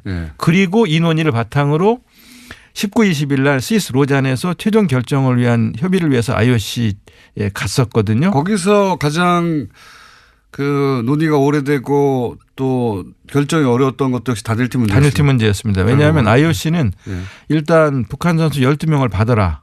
그래서 IOC가 그렇게 얘기했어요? 그렇습니다. IOC가 12명을 받아라. 그래서 35명으로 팀 엔트리를 우리가 북한의 요구사항 혹은 우리 요구사항을 IOC에 12명이라고 요구한 게 아니라 IOC가 12명을 받아라. IOC가 12명을 받아라. 그리고 처음 하는 내용이네요. 그리고 게임당 최소 5명 이상 출전하게 해야 한다. IOC의 요구입니다. 북한의 요구가 아니고 북한의 요구가 아니고 IOC 요구입니다. 그래서 왜 보도가 안 됐습니까 제대로? IOC가 그렇게 요구해서 우리는 그렇게 받을 수 있는지를 우리 선수들에게 물어봐야 되겠다. 그래서 정회를 시켰어요 제가. 정회를 하고 그때가 밤 12시 가까운 시간, 한국은 12시 가까운 시간이었는데요. 네. 협회에 전화를 해서 전무이사라든가 또 아이스하키 협회장과 통화를 했고요. 네. 그러면서 감독이 3명까지는 받을 수 있지만 5명은 어렵다고 한다. 너무 많다. 그래서 그러면 이 문제를 가지고 계속 이제 협상을 시도하면서 이거 완전 잘못 알려져 있는 거네요. 그러니까 우리 정부에서는 아이스하키 선수들의 요청을 받아서 3명까지라고 IOC 요구했고 IOC는 아닌데 더 많이 받아라. 그럼요. 예. 5명을 받아라. 예. 전체적으로는 북한이 12명을 받고 그러니까 이런 거 같네요. IOC에서는 이제 IOC가 단일팀을 계속 관심 있고 밀었던 것은 한반도에 이제 전쟁 위기가 있고 하는데 그렇습니다. 올림픽을 통해서 그 긴장이 완화되는 것이 굉장히 중요하고 올림픽의 역할이니까 네. 올림픽위원회에서는 그런 정도 효과를 내려면 당연히 숫자도 오고 생색만 내는 게 아니라 네. 선수도 많이 출전해야 그런 효과가 있는 거 아니냐. 예. 그러니까 더 많이 출전시켜라. 예. 이렇게 한 거네요. 그것도 아주 강하게 요구했었어요. 이거가 어떻게 안 알려졌죠? 이거 문체부가 홍보를 못한 거 아닙니까? 네, 홍보를 못했고 또 공장장님이 우리를 불러주시지 않으셔서 이런 얘기를 할 수 있는 기회가 아니에요. 없었는데요. 그때 불렀는데 너무 바쁘셔가지고 안 오신 거예요. 그때 어디 가신 거면 여기로 오셨어야지 처음부터. 거기다 이제 다 끝난다고 오시면 뭐합니까 이렇게. 이제 조금 더 드릴 말씀은 뭐냐면요. 네. 그렇게 강력하게 요구를 하는 바람에 정해를 해놓고 이거 완전히 예상 논의를 하다가 우리가 5명 요구했는데 IOC가 3명으로 줄여라 이게 아니네요. 아닙니다. 거기다가 워낙 IOC에서 세게 요구를 하기 때문에 정해를 하고 우리 선수 입장을 물어보았고 논의를 계속하고 문자를 주고받으면서 우리 아이스하키 협회에서는요 잠을 안 자고 새벽까지 계속 우리와 논의를 해가면서 기다리고 그 문자를 주고받으면서 했었고요. 연맹 이런 데서도 뭐 발언권 있지 않습니까? 국제 아이스하키 연맹에서는 어떻게 요구를 했냐면은요. 국제 아이스하키 연맹 르네 파젤 회장이 선수를 희생시키기 어려운 국내 사정이 있다면 북한 선수 5명을 더 포함해서 27명의 게임 엔트리를 주겠다는 것이 IIHF 국제 아이스하키 연맹의 공식 결정이다. 와, 다른 나라는 22명이 뛰고 우리는 27명이 뛰게 해주겠다. 예. 그게 가능하냐? 일본이나 스웨덴이나 스위스가 그게 동의하겠냐? 하겠냐? 그랬더니 다 동의받았다. 이런. 그렇게까지 제안하면서 북한 선수가 최소 5명 이상은 게임마다 참여를 해야 한다는 게 보수 정당 욕먹어야 되는 겁니다. 그러면 보수 매체하고 결국은 국제사회 IOC 혹은 IIHF 아이스하키 협회에서는 당연히 그 정도 의미가 있는데 왜 반대하냐고 하는데 요 불공정 프레임에 딱 갇혀가지고 언론도 안 도와준 거네요. 예. 이런 망할. 진짜 나쁘네요. 저희는 27명이 뛰게 해주겠다는 IIHF의 요구를 고민을 하다가 이것도 받지 않겠다고 그랬어요. 왜냐하면 일본하고 경기를 해서 우리는 27명이 뛰고 일본은 22명이 뛰어서 우리가 이겼을 경우에 일본 네티즌들이 가만히 있지 않을 거 아니겠습니까? 일본 국민들 입장에서는 또 왜 저게 특혜를 주느냐 할 수 있죠. 비겁하다고 할 테고 지면은 더 창피하고 차라리 깨끗하게 이기든 지든 깨끗하게 22명이 뛰는 것이 낫겠다고 제가 생각을 해서 이건 안 받겠다. 선수들 피해가 있는 게 아니고 거꾸로네요. 네. 국제사회 IOC 이게 제대로 안 알려졌다는 게 이건 진짜 언론 직무유기입니다. 그리고 문체부에서 당장 뉴스공장에 나왔어야 하는데 판단 착오예요. 네. 그 얘기를 왜 이제 이게 알려집니까 이게. 이거 말도 안 해요. 정말. 내막이 그랬군요. 저는 거꾸로 생각하고 있었어요. 그러다 보니까 우리가 막 강하게 요구하는데 IOC나 국제 아이스하키 연맹에서 그렇게까지는 어떻게 해줘 이러지 않았을까? 막연히 추측했는데 정반대였고요. 정반대였네요. 최소 5명 이상을 출전시키자는 요구와 우리 감독이 3명 정도까지는 받을 수 있지만 그 이상 안 된다고 하는 사이에서 이게 계속 정해를 거듭하니까 중재안이 나온 게 4명이었어요. 4명으로 그럼 하자라는 중재안이 나왔는데 전 그것도 안 된다고 그랬어요. 단일팀 못하는 한이 있어도 우리 의견을 지켜줘야 된다. 우리 선수와 감독들의 입장을 지켜주지 않으면 단일팀 못한다고 제가 버텼어요. 그래서 나중에 결국은 저희 안을 받아들이면서 최종 결정이 된 거죠. 야, 이게 이렇게 된 거구나. 이 내막이 이렇게 안 알려주다는 거는 말도 안 되는 겁니다. 네. 문체부 바보! 그리고 언론도 정말 나쁘네요. 이 스토리는 그 자체로 사람들한테 네. 감동적인 면이 있어요. 국제사회가 한반도에서 평화를 위해서 이렇게 노력해 준다. 이게 안 알려주고 그냥 선수들 시간 뺏어가지고 이게 불공정하지도 않은 이 포탈의 댓글 부대 진짜 잡아야 되겠어요. 그 선수들이 희생되는 걸 어떻게 할 거냐라는 문제 제기에 관련해서 이제 북한 선수 3명이 들어오면 우리 선수 3명이 완전 제외되는 게 아니냐라는 그 견해가 있지 않습니까? 그런데 완전 제외된다든가 하는 것은 이제 저희도 이건 안 된다고 생각을 하고 선수 선발은 전적으로 감독에게 맡긴다는 것이 IOC의 결정 중에 또 하나예요. 근데 5번 경기를 하는데 4번을 뛰게 되는 경우가 생기거나 30분을 뛸 선수가 25분을 뛰거나 20분을 뛰는 경우는 있을 수 있어요. 그렇지만 완전 배제라는 것은 고려하지 않고 있는데 일반적으로 북한 선수 3명이 들어오면 우리 선수 3명이 경기를 아예 못 뛰는 거 아니냐라고 생각하는 거죠. 그렇지는 않습니다. 그렇게 또 퍼뜨린 거예요. 그러니까 저는 그 출전 시간 자체가 기본적으로 오늘 나오신다길래 제가 이제 그 이슈도 잠깐 했는데 출전 시간이 사회물이 아니거든요. 올림픽에서는. 네. 그거 다 대회 전체도 세금으로 쓰이는 거고요. 유치도 그 대한민국의 공공의 자산이 엄청나게 대통령부터 들어간 거고요. 그 행사 올림픽 전체가 무슨 개인의 경영만 하는 그런 이벤트가 아니에요. 그러니까 올림픽의 정신이 평화 아닙니까? 그렇게 탄생한 거 아니잖아요. 그렇죠. 그러니까 네. 더군다나 그 올림픽의 정신에 가장 부합되는 이벤트니까 또 IOC가 이렇게까지 나선 거 아닙니까? 그렇습니다. 네. 예. 그러니까 이 행사는 사실은 그 목적에 부합하는 정확한 이벤트가 나타났기 때문에 그 시간은 개인의 시간이 아니라 공공재가 되는 겁니다. 일정 정도. 그렇죠. 네네. 쉐어해야 하는 겁니다. 너무나 당연하게. 이 얘기를 언론이 하지 않는 게 저는 불만이었는데 그 정도가 아니라 이 진상 전체가 제대로 전달이 안 됐네요. 전체 과정이. 그래서 저희는 양보라면 양보이고 희생이라면 희생이라고 볼 수 있는 부분을 인정하면서 작게 양보하고 크게 얻을 수 있는 길이 있다. 그 말씀을 드리고 싶었었는데요. 작게라도 양보하면 안 된다. 이건 희생이다라고 이제 주장하는 목소리가 더 컸었습니다. 목소리가 큰 게 아니고 그렇게 만들었어요. 사실은 제가 불만인 게 그겁니다. 아니 개인의 그 기회가 보장되는 것도 굉장히 중요한 가치죠. 올림픽에서는 그게 유일한 가치는 아니에요. 이런 다른 중요한 가치도 있기 때문에 그걸 어떻게 잘 조율할 것인가 당연한 거지 않습니까? 네. 근데 이 일방적인 프레임을 막 때리면 언론이 어느 순간에는 그렇지 않은 면도 있다라고 이제 제어를 하거나 해야 되는데 나쁩니다. 비겁하거나 언론들이. 문체부 바보 그리고. 네네네. 뉴스공장에 빨리 나오시지. 예. 내막은 이제 알았습니다. 이 내막이 굉장히 중요하네요. 전후 과정이. 그리고 말씀하신 대로 IOC 입장에서는 한 달 전만 해도 전쟁이 일어날 가능성이 있을지도 모른다라는 위기의식이 있었고요.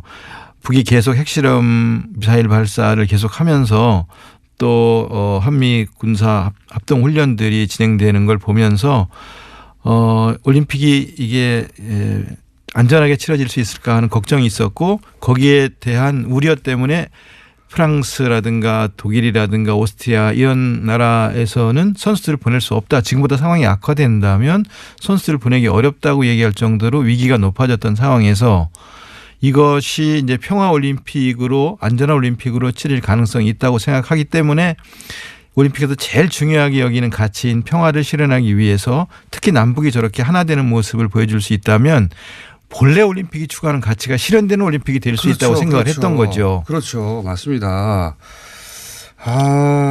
그래서 아마 IOC가 르네파젤 그 IIHF 국제 아이스하키 연맹 회장도 파격적인 제안을 하면서 다른 나라를 설득해갖고 그러니까요. 예, 국내 언론에는 보도가 뭐 잘 안 됐죠. 뉴스공장에서 보도 안 됐으니까 다른 데도 안 됐을 겁니다. 그런데 27명의 게임 엔트리를 주기로 우리가 다 국제 아이스하키 연맹이 협의를 해서 논의를 끝냈다.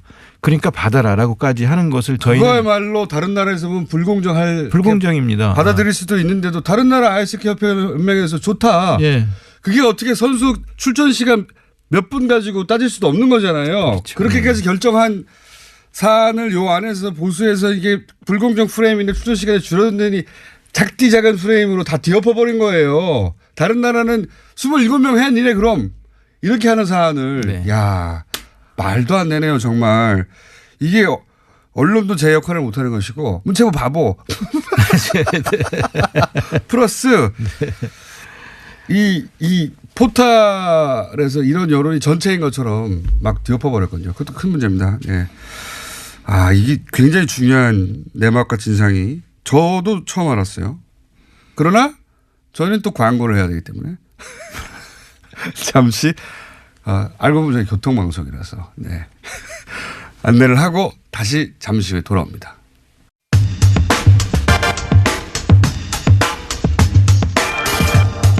자 그러면 충분히 이제 어떻게 그 왜곡되었는지 혹은 절반의 진실만 전달됐는지는 알겠습니다. 내막을 알고 보니 IOC가 훨씬 더 국제 아이스하키 협회 연맹이 사실 그동안 그러니까 공정한 기회 그걸 넘어서는 가치가 여기 나온 거군요. 전 세계의 평화, 전쟁이 막아지는 올림픽 정신에 가장 부합하는. 그러니까 선수가 몇 명 더 늘어난다는 중요하지 않다. 그리고 다른 이런 일이 벌어졌다는 걸 이제 알았고요. 단일기 얘기만 잠깐 해보죠. 단일기도 이슈가 많이 됐는데 여기 대해서 하고 싶은 말씀 있으십니까? 한반도기를 처음 들은 것은 91년인데요.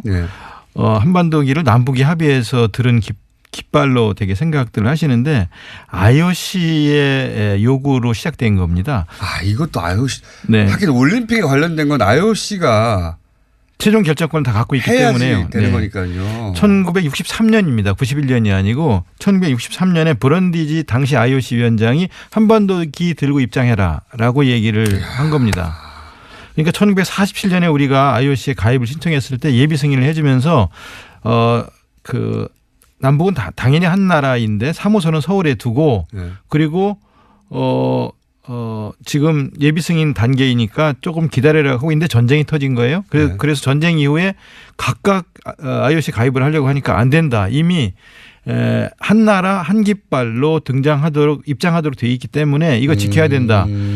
남쪽이 태극기 들고 오려고 하고 북쪽이 인공기 들고 들어오려고 하니까 안 된다고 하면서 그때 1963년에 당시 IOC 위원장이 한반도기를 제안한 겁니다. 한반도기가 그렇게 탄생한 거군요. 네네네. 그리고 91년에 처음 들기 시작해서 9번 동안 그동안 9번 한반도기를 들고 입장했던 것이고요. 이 한반도기가 입장을 한다고 하니까 그러면 태극기는이라는 문제 제기를 하셨어요. 그런데 IOC하고 개막식 행사에 관해서 이미 협약해 놓은 그 프로그램에는 개막식이 시작하면 대형 태극기를 8명이 들고 들어와서 운동장을 그 대형 태극기가 돌고 그 대형 태극기가 개항될 때 40명의 어린이 합창단이 애국가를 부릅니다. 그러면 관중들 중에 우리나라 사람들은 당연히 일어나서 같이 애국가를 합창을 하게 되어 있고요.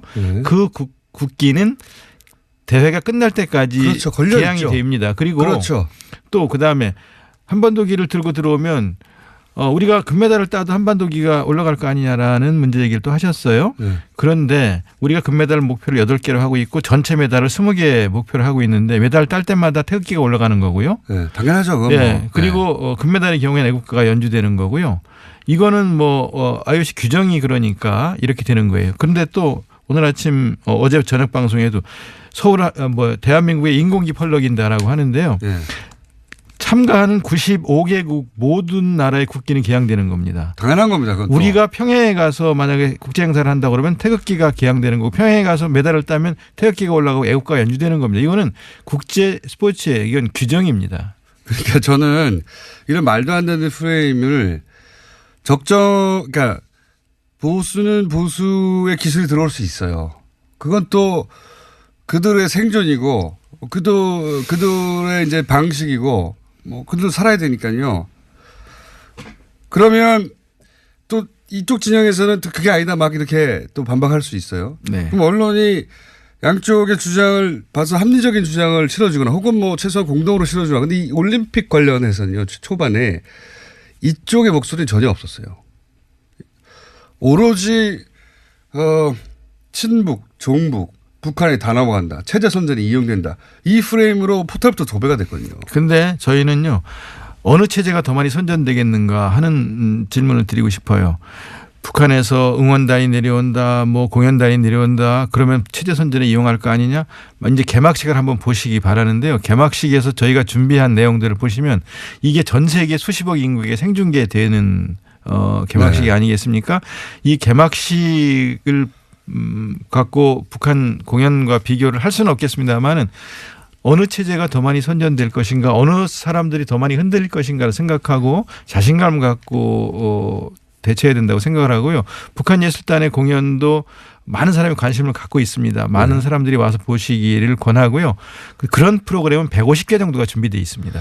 그러니까 저는 체제 선전이 이용된다는 것도 너무 웃긴 게 북한에 우리나라에서 하는 올림픽이 중계가 돼요. 자기들은 한 번도 개최해보지 않은. 올림픽이 통으로 그쪽에 남한에서 열린다는 게 전달이 됩니다. 이거보다 큰 체제 선전이 어디 있어요. 저기는 공연단이 오는 것이고 우리는 올림픽이 통째로 남한에서 한다는 건데 체제 선전의 프레임도 정말 유치합니다. 유치한데 이게 본질이 전달이 안 되고 있다. 언론을 통해서요. 그런 얘기 꼭 하고 싶은데 안 나오셔가지고 또 이게 하나 있습니다. 이 올림픽이 뭐 그다지 성공적이 아닐 것이다. 네. 이런 얘기 오래전부터 표도 잘 안 팔리고 어떻게 돼가고 있습니까? 표는 뭐 지금 한 70%를 다 넘겼고요. 네. 지금 직전 달에 주로 많이 팔리는 건데요. 지금 나머지 기간 동안에 충분히 목표했던 90% 이상을 팔게 될 거라고 지금 올림픽 성공하지 못하라고 막 뭐랄까 저주에 가까운 얘기도 표가 안 팔린다, 붕업이 안 된다. 그 다음에 이제 세 번째 주장했던 것이 적자 올림픽일 것이다라고 이야기를 하고 안전한 올림픽이 안 될 것이다라고 했어요. 올림픽이 열리는 기간 동안 북이 계속 뭐 포격을 하거나 뭐 무슨 장사정포를 쏘거나 도발을 하거나 이러면 진짜 어렵죠. 그런데 그것이 지금 해결이 된 상태 아니겠습니까? 네. 그러면서 그다음에 문제됐던 적자 3천억 정도 적자다라고 하는 것들도 그동안 다 해결을 해서 소폭의 흑자를 내는 올림픽으로 치를 것으로 지금 다 계획을 해놨고요. 흑자. 예, 흑자 올림픽이 될 것이고요. 안전한 올림픽이 되고 흥행에도 성공하고 저희가 바라는 것은 우리의 발전된 ICT 기술, 이번에 처음으로 이제 공개되는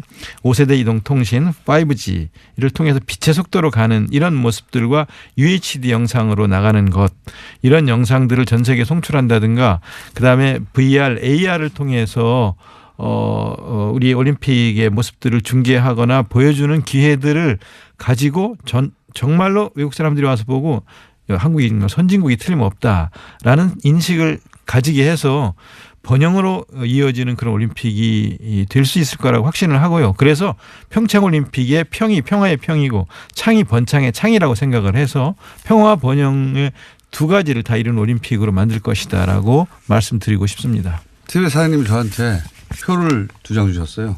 네, 갔다 오라고. 네. 이걸로 아마 하와이를 떼우려고 하시는 것 같긴 한데 거기 갔다 오라고. 생각해 보니까 뭐 수도권 기준으로 얘기하자면 2-3시간 만에 갈 수 있으니까. 네.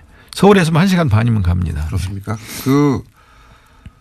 근데 이 올림픽에 관련해서 초반에 압도적으로 부정적인 보도를 쏟아내가지고 네. 더더욱이, 그리고 이제 성공하면 보수 진영 입장에서 싫잖아요.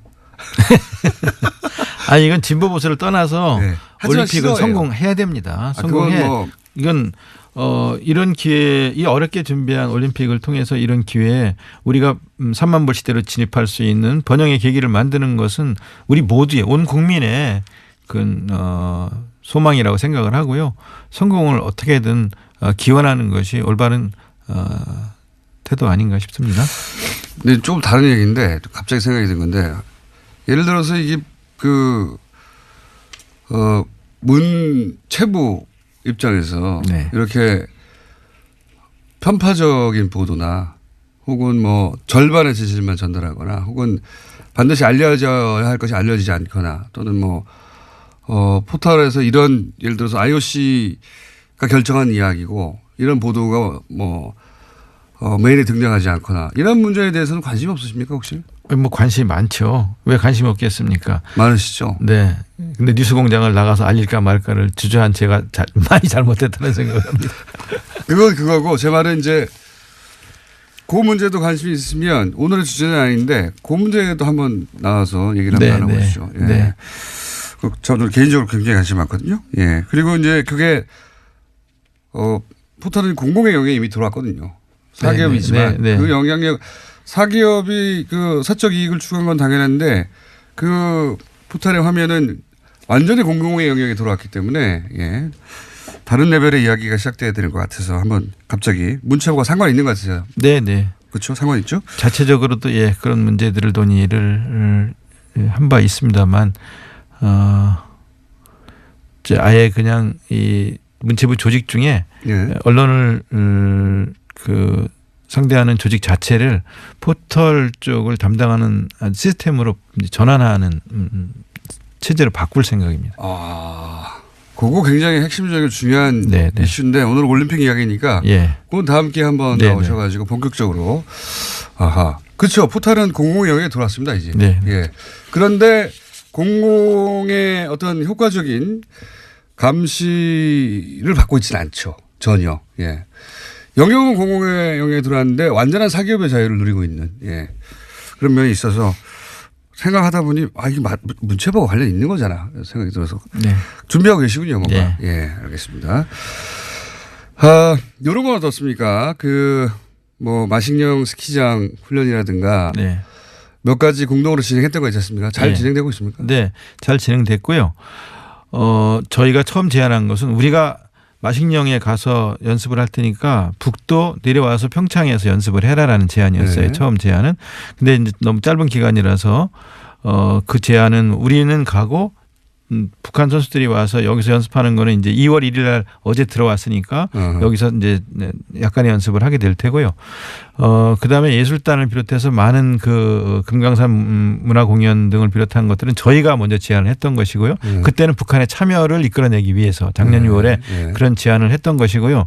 그런 걸 통해서 일단 안전한 올림픽으로 치를 수 있게 하자. 올림픽이 진행되는데 북에서 포를 쏘거나 도발을 하거나 이러면 올림픽이 자체가 진행될 수 없기 때문에 그런 제안을 했던 거고요. 남북만의 문제가 아니라 세계 문제입니다. 네, 세계적인 문제가 되니까요. 그리고 본래 올림픽이 그 전쟁을 멈추고 그 기간 동안은 평화의 시기를 갖자라고 하면서 사람을 죽이고 전쟁을 하던 칼과 창을 내려놓고 사람을 찌르던 창을 누가 멀리 던지는지를 맞습니다. 겨루자라고 해서 고대 올림픽이 시작된 거거든요. 맞습니다. 정신 자체가. 네네. 예. 그래서 우리도 남북이 군사적으로 대치돼 있지만 예. 평화적 공존의 문을 열자. 예. 그리고 이렇게 폐쇄적 대치보다는 평화적 교류를 통해서 공존으로 가는 그런 길을 열자. 열 수 있다면 열자. 스포츠가 연다면 그건 다행이다. 원래 스포츠 정신이 그런 거니까. 육체의 가장 빛나는 상태를 보여주는 게 올림픽 경기입니다. 육체의 가장 파괴된 모습을 보여주는 게 전쟁이거든요.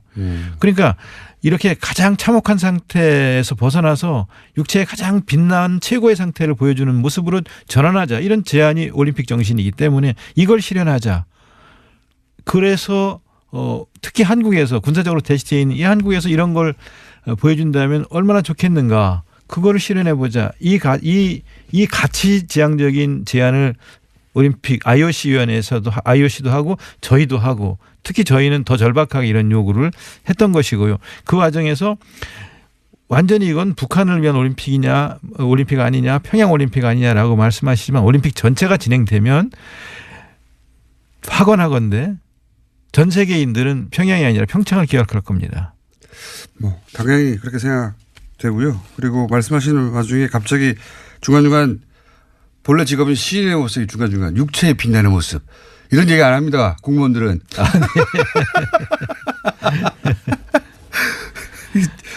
듣다가 이분 시인이셨지?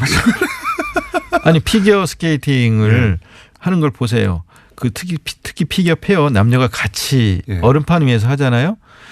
그냥 힘만 쓴다고 되는 게 아니고 힘을 적절히 잘 분배하고 균형을 이루면서 아름다움을 창출해내는 것이 피겨 페어예요. 그렇죠. 그리고 하다가 미끄러지는 경우가 있잖아요. 넘어지는 경우가 있어요. 그래도 우리가 선택한 음악이 계속 흐르면 음악이 끝나지 않으면 아름다움으로 다시 돌아가고 다시 일어나기 위해서 또 노력하고 다시 아름다움을 만들어내야 하는 것이 피겨 페어거든요. 우리 삶의 곳곳도 빙판이지만 우리가 선택한 음악이 끝나지 않으면 다시 일어나야 하는 것이 이 피겨다라는 걸 보여주는 그런 것들을 우리가 접할 수 있는 게 올림픽 아닙니까? 시인 맞습니다. 장관님, 도종환 장관님은 20, 30대는 모르실 수도 있는데요. 과거에 엄청 날리신 시인입니다. 요즘은 시집이 안 팔리고 있을지 모르겠는데 그때 엄청나게 화제가 된 시인이셨고 중간중간에 공무원의 신분을 잃고 갑자기 시인으로 돌아가가지고 그래서 많은 분들이 직접 오셔서 현장에서 일생에 한 번 있을까 말까 올림픽을 직접 보는 그런 경험들을 가지시면 참 고맙겠습니다. 이게 TV를 보셔도 좋지만 TV를 보시는 것과 현장에 와서 보시는 것의 차이는 방 안에 앉아서 통제를 먹는 것과 직접 바닷가에 가서 회를 먹는 것의 차이 정도라고 생각을 하고요. 직접 오셔서 구경을 하시면서 감동적인 장면들을 만나시기를 권합니다. 역시 후반부는 막판은 시인의 모드로. 맞습니다. 생각해보면요. 평생 다른 나라의 동계올림픽에 갈 일은 정말로 거의 없어요. 네.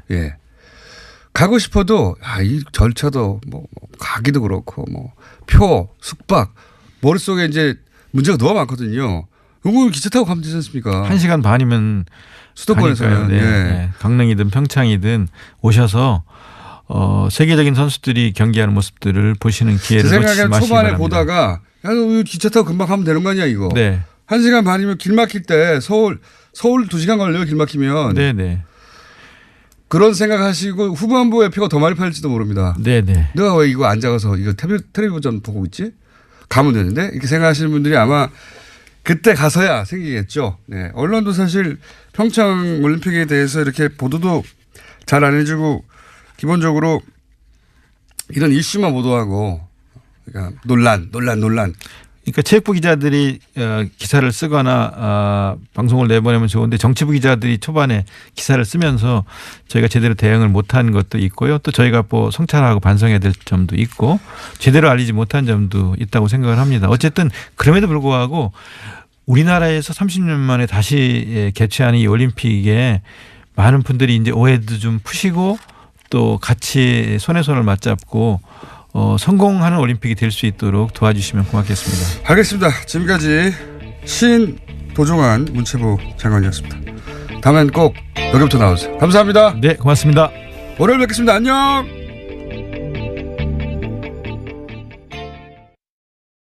당했다고 장관한테 직접 진정을 했어요. 이게 맨날 있는 일입니까? 최초로 있는 일이에요. 잊을 수가 없는 사건이에요. 이거는. 더군다나 관련자가 현직 의원입니다. 그리고 가해자가 아주 유명한 검사예요. 모를 수가 없어요. 절대로 잊을 수가 없는 사건인 거예요. 게다가 그런 메일을 받고 이런저런 지시를 했다고 이제 밝혀졌지 않습니까? 이거 어떻게 전체를 다 잊어버려요? 네, 검찰국의 관련자 면담하도록 지시했다라면서 구체적으로 누구와 약속 잡고 미리 알려달라는 이야기까지 그런 건 중요하지 합니다. 않고요. 핵심은 이거예요. 잊을 수가 없는 겁니다. 장관도 잊을 수가 없고 또는 숨기려고 해도 숨길 수가 없고 그리고 거짓말도 불가능하고 게다가 지시를 이행한 사람도 너무 많고 이렇게 상식적으로 생각하고 단 다음에 그 다음에 사건을 재구성을 해야 되는 거예요. 일부러 거짓에서 빠져나갈 수도 없죠. 잊을 수도 없는 사건이죠. 그 다음 생각해야 될 거는 그러면 그 법무부 관계자가 장관을 메일 안 받았다고 했잖아요. 그렇죠? 네, 해당 보도에 따르면 그렇습니다. 법무부 관계자가 정말 법무부 장관에게 확인을 하고 기자에게 그런 말을 한 것인가. 제가 보기엔 이 사태의 진짜 주인공은 이 법무부 관계자입니다. 그 관계자가 장관님 메일 안 받았어요? 받았어요. 확인을 했는지 여기서부터 다시 확인해야 되는 거예요. 제가 보기엔 이거 거짓말입니다. 확인했다는 건. 다시 말씀드리지만 상대한테 물증이 있고 잊을 수 없는 사건인데 면담한 직원도 있어요. 관계자가 많아요. 아는 사람이 너무 많아. 장관이 거짓말해서 피할 수도 없고 얻을 이득도 없어요. 이렇게 생각을 못하면 기자들이 관성적으로 그냥 법무부 관계자와 법무부 브리핑이 차이가 나. 아싸 거짓말 이렇게 기사 쓴 겁니다. 이렇게 하면 맨날 껍데기 기사가 나오는 거예요. 진짜 질문은 그 관계자는 왜 그랬냐. 10중 8구 제가 보기엔 거짓말했어요. 이걸 파야 진짜 뉴스가 나온다. 법무부 장관이 조직 장악이 안 된 건가? 아니면은 이전 정부의 인사 일부가 사보타지를 하고 있는 건가? 이걸 못 보면 진짜 뉴스가 안 나오는 거예요. 왜냐하면 이렇게 하고 나면은 가해자는 사라지고 박상기 법무부 장관만 남는 거예요. 사건의 주요 인물인 것처럼.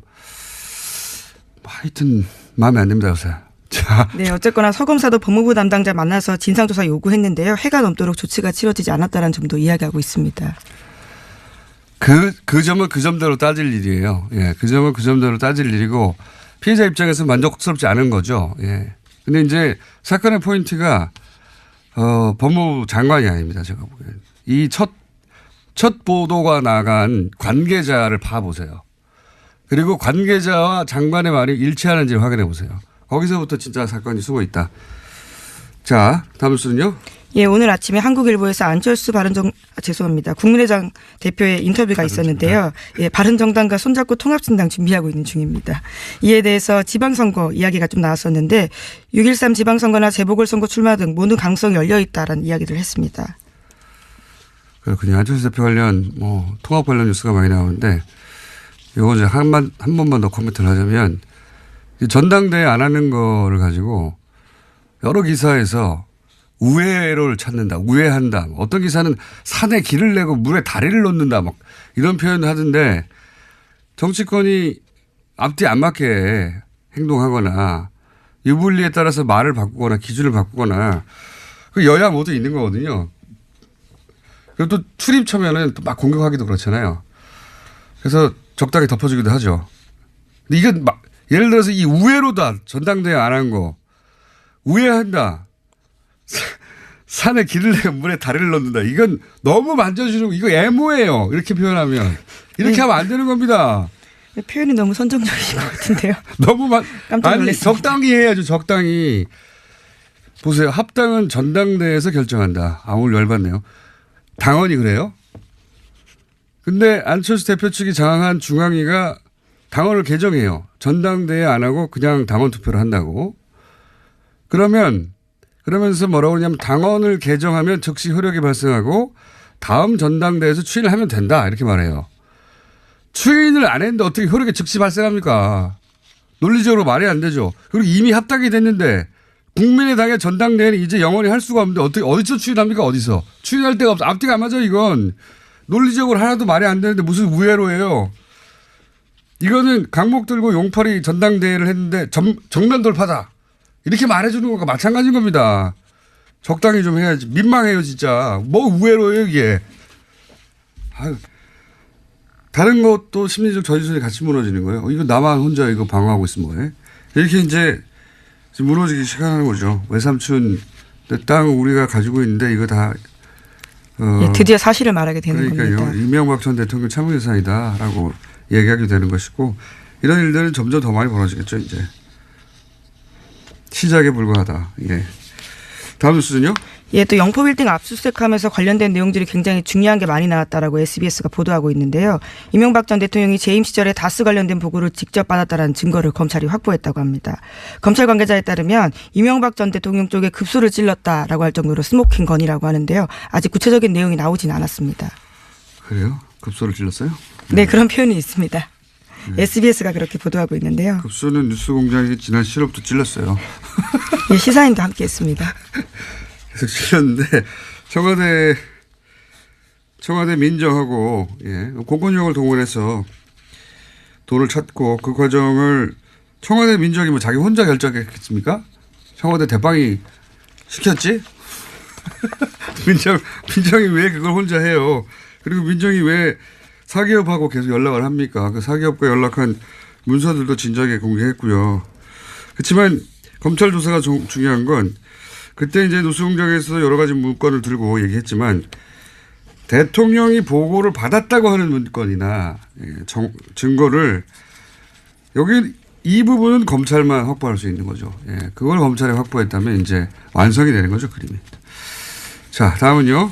네, 김재정 씨와 관련된 이야기도 여러 차례 말씀드렸습니다. 이명박 전 대통령의 처남인 고 김재정 씨가 일종의 키맨이다라는 건데요. 그와 관련해서 상속자인 부인 권모 씨가 검찰 조사 받았습니다. 상속세 탈루한 의혹으로 받고 있는데요.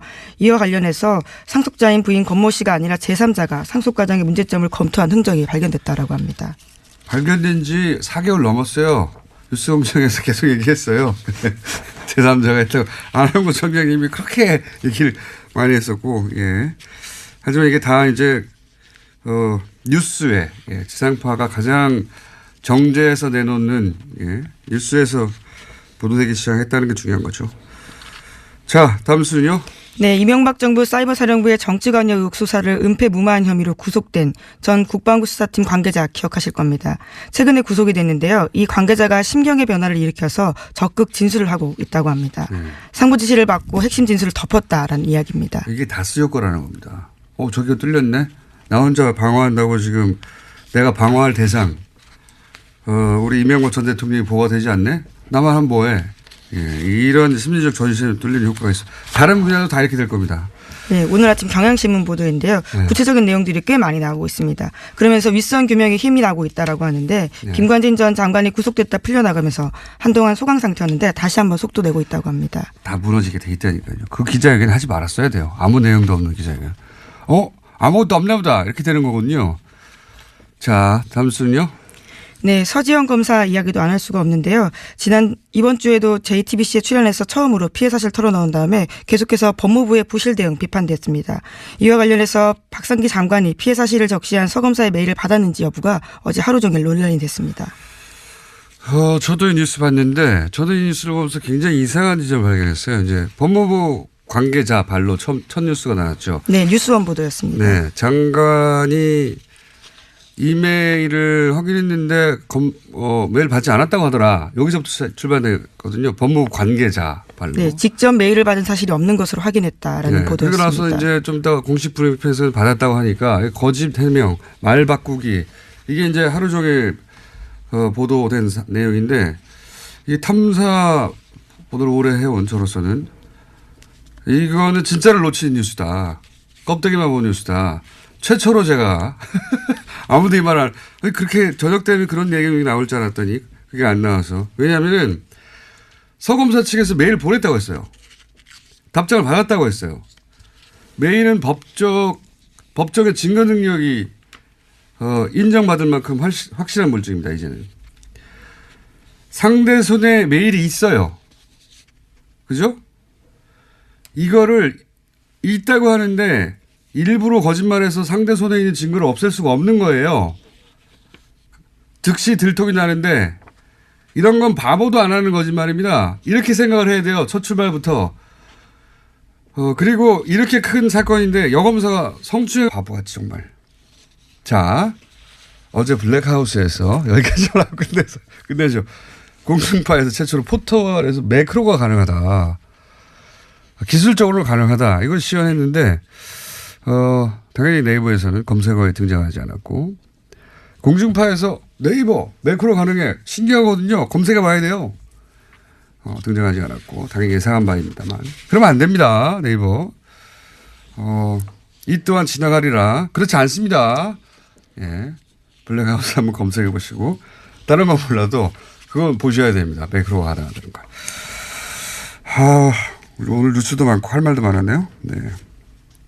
답답한 하루였습니다. 자, 지금까지 김은지였습니다. 감사합니다. 네. 참. 네. 바로 끝내면 안 되는군요. 미니가 하나 준비되어 있습니다.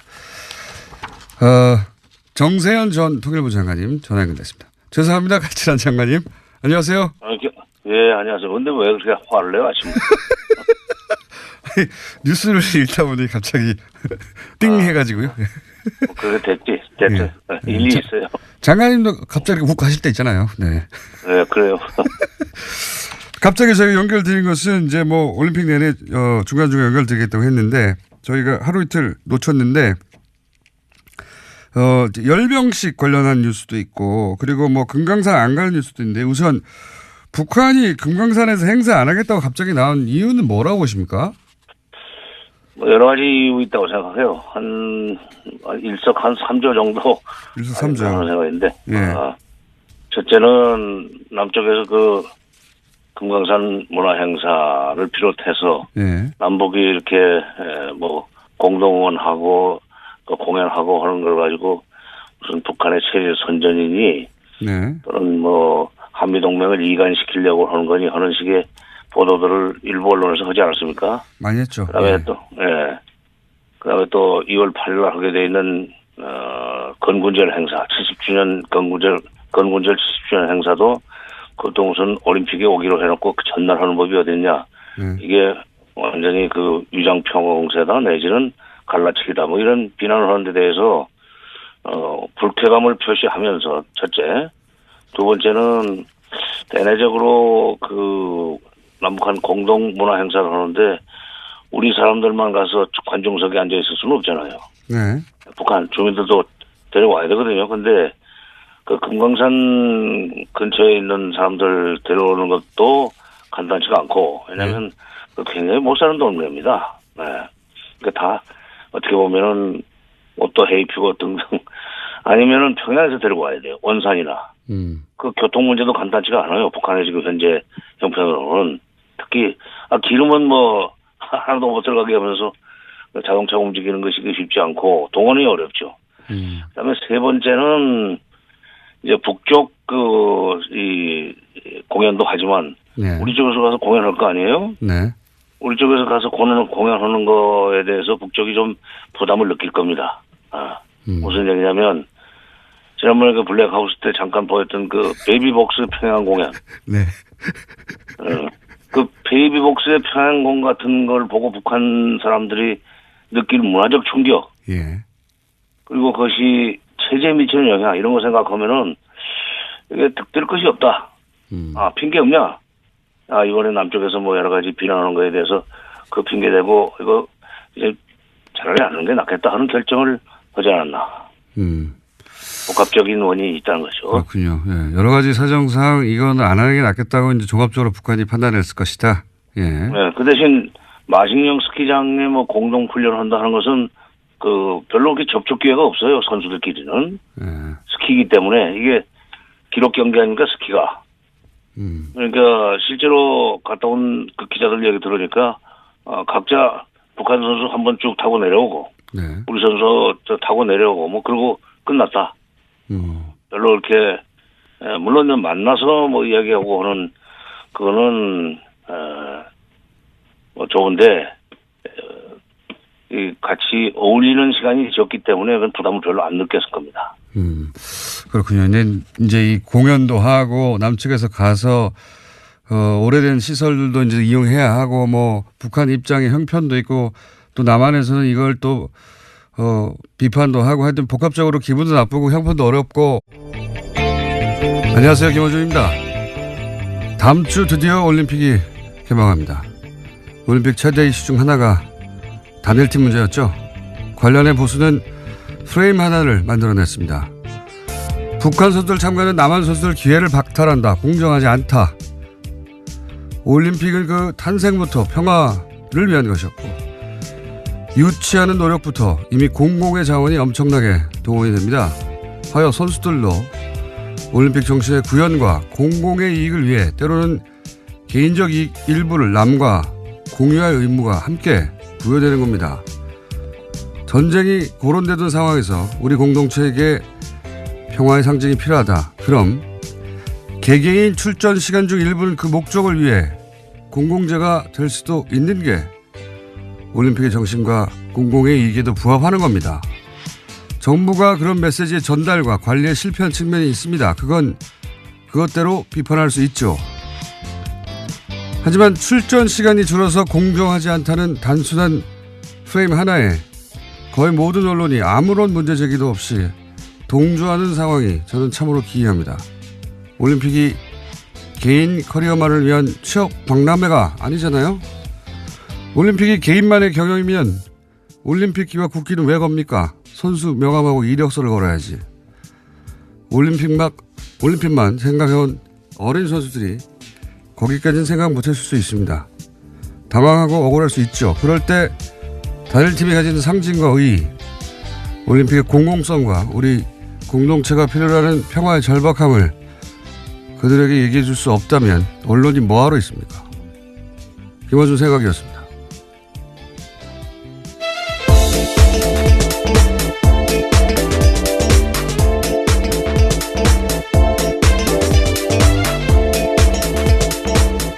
시사인의 김은지입니다. 네. 이 이슈는 원래 정부가 메시지 관리 실패한 게 맞아요. 네. 그에 대해서 정부 관계자들이 사과를 하기도 했습니다. 네. 당황했다고 봅니다. 왜냐하면은 단일팀이 이렇게 문제가 된 적이 없기 때문에 준비가 안 됐어요. 메시지 전달과 관리에. 그리고 또 그만큼 보수가 초장부터 아주 잘 치고 들어온 프레임이고. 그래서 정부가 수습할 문제라고 생각해서 제가 가만히 있었는데 또 시간이 지나면 이 단일팀의 불공정 프레임 이거 자체도 문제가 있다. 반쪽짜리 프레임이다. 이렇게 얘기할 줄 알았는데 이슈가 다 끝났는데 그런 얘기가 없어서 제가 이제서야 한마디 하는데 고생한 개개인의 기회를 제한하면 안 된다. 맞아요. 그 중요한 가치인데 그게 유일한 가치는 아니에요. 올림픽은 개인의 기회 실현 이외에도 공공의 가치를 구현할 의무가 선수들에게도 있는 겁니다. 네. 올림픽이 선수 개개인에게 배타적으로 독점할 수 있는 기회가 아니에요. 조금만 생각해 보면 당연한 건데 초장부터 여론이 확 쏠리니까 무서워서 그런 건지 비겁해서 그런 건지 언론이 그런 말을 안 해서 한마디 하고요. 더 웃긴 거는 이런 포인트예요. 보수가 갑자기 개인의 권리가 가장 중요하다는 거예요. 네. 그럼 노조 지지해야지 보수가. 노조 포함하면 맨날 뭐 국가 경제를 생각하라고 그러다가 갑자기 올림픽에서만 개인 권리가 가장 중요하게 되는 겁니다. 이게 앞뒤가 안 맞는 거예요. 그 프레임에 이따시만한 허점이 있는데 그냥 언론들이 넘어가 주니까 실망입니다. 저는. 자, 첫 번째 뉴스가 뭡니까? 네, 세월호 특별조사의 업무를 방해한 혐의를 받고 있는 박근혜 정부의 해양수산부 장차관이 구속됐습니다. 김영석 전 장관과 윤학배 전 차관에 대한 구속영장이 어제 발부된 건데요. 이들의 구속영장을 심사한 서울동부지법 양철한 부장판사는 발부 사유를 다음과 같이 밝혔습니다. 범죄 혐의가 소명되고 도망의 우려 및 증거인멸의 우려가 있다라는 겁니다. 세월호 특조위 방해 관련해서 장관이 구속됐습니다. 하도 뉴스가 많아서 이제 구속에 있는데 드디어 세월호 진실 규명을 하는 것을 조직적으로 방해한 행위가 이제 구체적으로 밝혀질 시점이 됐습니다. 예. 이렇게 조직적이고 구체적으로 방해를 하려면 기본적으로 상시 사찰이 있어야 되는 겁니다. 상식적으로. 그래야 미리 막죠. 당연하게. 그러면 누가 합니까? 이걸 국정원이 하는 겁니다. 통상적으로는 도청하고 미행하고 무엇 하는지 어떤 회의를 하는지 그거 안 알려주거든요. 특조위에서. 그걸 어떻게 알아요? 그 공관을 도청하거나 사람들의 통화를 도청하거나 사람들을 미행하거나 기본적인 사찰이 없으면 이게 사건이 터지고 나서는 막기가 어렵잖아요. 이미 언론을 타면. 미리 알아야 되거든요. 자, 그러면은 이제 특조위의 기밀을 어떻게 수집했는가 또는 그와 같은 내용도 나왔습니다. 박근혜 대통령의 7시간 행적을 조사한 특조위에 대해서 어떻게 대응할지에 대해서 문건이 나온 건데요. 2015년 11월 달에 특조위가 세월호 참사 당일에 박근혜 전 대통령의 7시간 행적 조사하기로 했습니다. 그 당시에 강하게 반발하면서 새누리당 추천위원 4명이 나갔는데요. 그에 대한 내용들이 똑같이 문건에 쓰여 있습니다.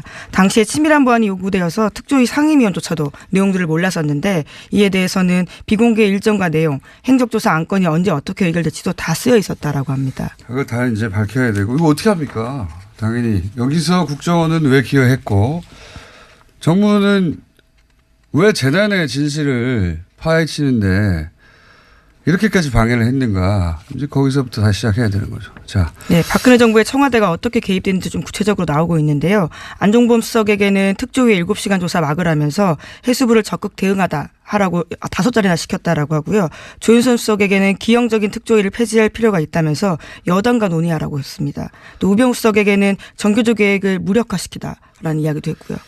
뭐 세월호도 사실 아직 밝혀진 것보다 밝혀지지 않은 게 훨씬 많은 사건이기 때문에 출발점에 제대로 쓴 것 같습니다. 자, 다음 뉴스는요. 네, 오늘 이명박 전 대통령 관련된 뉴스가 많습니다. 가장 먼저는 다스인데요. 검찰이 다스의 법인의 수출 대금 1,500억 원을 쪼고 있다고 JTBC가 보도했습니다. 대금이 들어오지 않고 해외에서 사라졌다라는 정황을 포착했다라는 건데요. 검찰은 최근 다스의 전현직 회계 관계자들을 불러서 조사하고 있습니다. 주진우 기자가 그리고 안홍구 청장이 몇 달 전부터 계속 주장하는 얘기죠. 예, 해외로 빠져나가는 돈, 예, 비자금. 그리고 제가 2012년에 싱가포르에서 예, 이런 비자금이 그쪽으로 모인다 이런 첩보를 입수하고 그때부터 추정한 적이 있어요. 미국이 스위스 계좌를 이제 털면서 국제적으로 블랙머니가 싱가포르로 많이 이동했었거든요. 그때 그 스위스 은행이 싱가포르로도 많이 이사를 갔고요. 그때 왜냐하면 거기가 합법적으로 차명 계좌가 가능합니다. 그러니까 불법이 아니에요. 싱가포르에서는 합법이에요. 대리인을 내세우는 게. 거기에 이제 그 싱가포르의 페이퍼 컴퍼니 혹은 뭐 비자금 저수지라고 저희끼리 불렀었는데 돈이 모여 있다고. 이게 어려운 점이 뭐냐면 어디서 딱 끊겨요. 하다 보면. 예. 프라이빗 뱅킹의 특징이기도 하고. 이거 공권력이 직접 수사를 해야 되는 사안인데 언제 되려나 그러고 있었는데. 네, 드디어 착수했다고 합니다. 드디어 계기가 마련되고. 예. 다스의 싱가포르 회사 이름은 인티어 다스라는 곳인데요. 2005년에 캐나다 업체 합작해서 만들었습니다. 그런데 관련된 의혹들이 만들어지자요. 2012년에 폐업했습니다. 진작 알고 있던 내용입니다. 어쨌든 거기에서 그냥 머물러 있지는 않을 거예요. 돈이. 이런 돈이라는 게 계속 흘러가니까. 어쨌든 싱가포르가 거점이었다. 거점 중 하나였다. 예. 이것까지는 저도 확실하게 알고 있던 바입니다. 예. 그 이유를 추적하기가 어려운 것이지. 드디어 공중파 뉴스에서도 나오군요. 자, 다음 뉴스는요. 네, 이명박 전 대통령의 큰 누나의 아들인 조카 김동혁 씨라는 사람이 있습니다. 이 김동혁 씨가 최근에 검찰의 비공개 조사를 받았는데요. 검찰 조사에서 모친에게 상속받은 부동산이 사실은 이명박 전 대통령의 차명 재산이다라고 진술했다고 합니다. 이명박 전 대통령 기자회견할 때 이거 하지 말았어야 할 기자회견이다. 끝났다 이제. 뚝이 무너질 것이다. 예. 이게 이제 저희가 처음에 다스는 누구 겁니까? 라고 다스를 공격한 것도 사이버사나 국정원 댓글은 훈련된 조직원들이 그 가운데 있어요. 진실의 끝까지 가는데 혹은 그 공직자들이 있고 하지만 다스는 민간인들의 회사입니다. 그리고 이런 경우에는 어디 방어막 한 군데 구멍을 뚫는 게 중요합니다. 거기가 무너지면 심리적으로 다스가 뚫렸어요. 그러면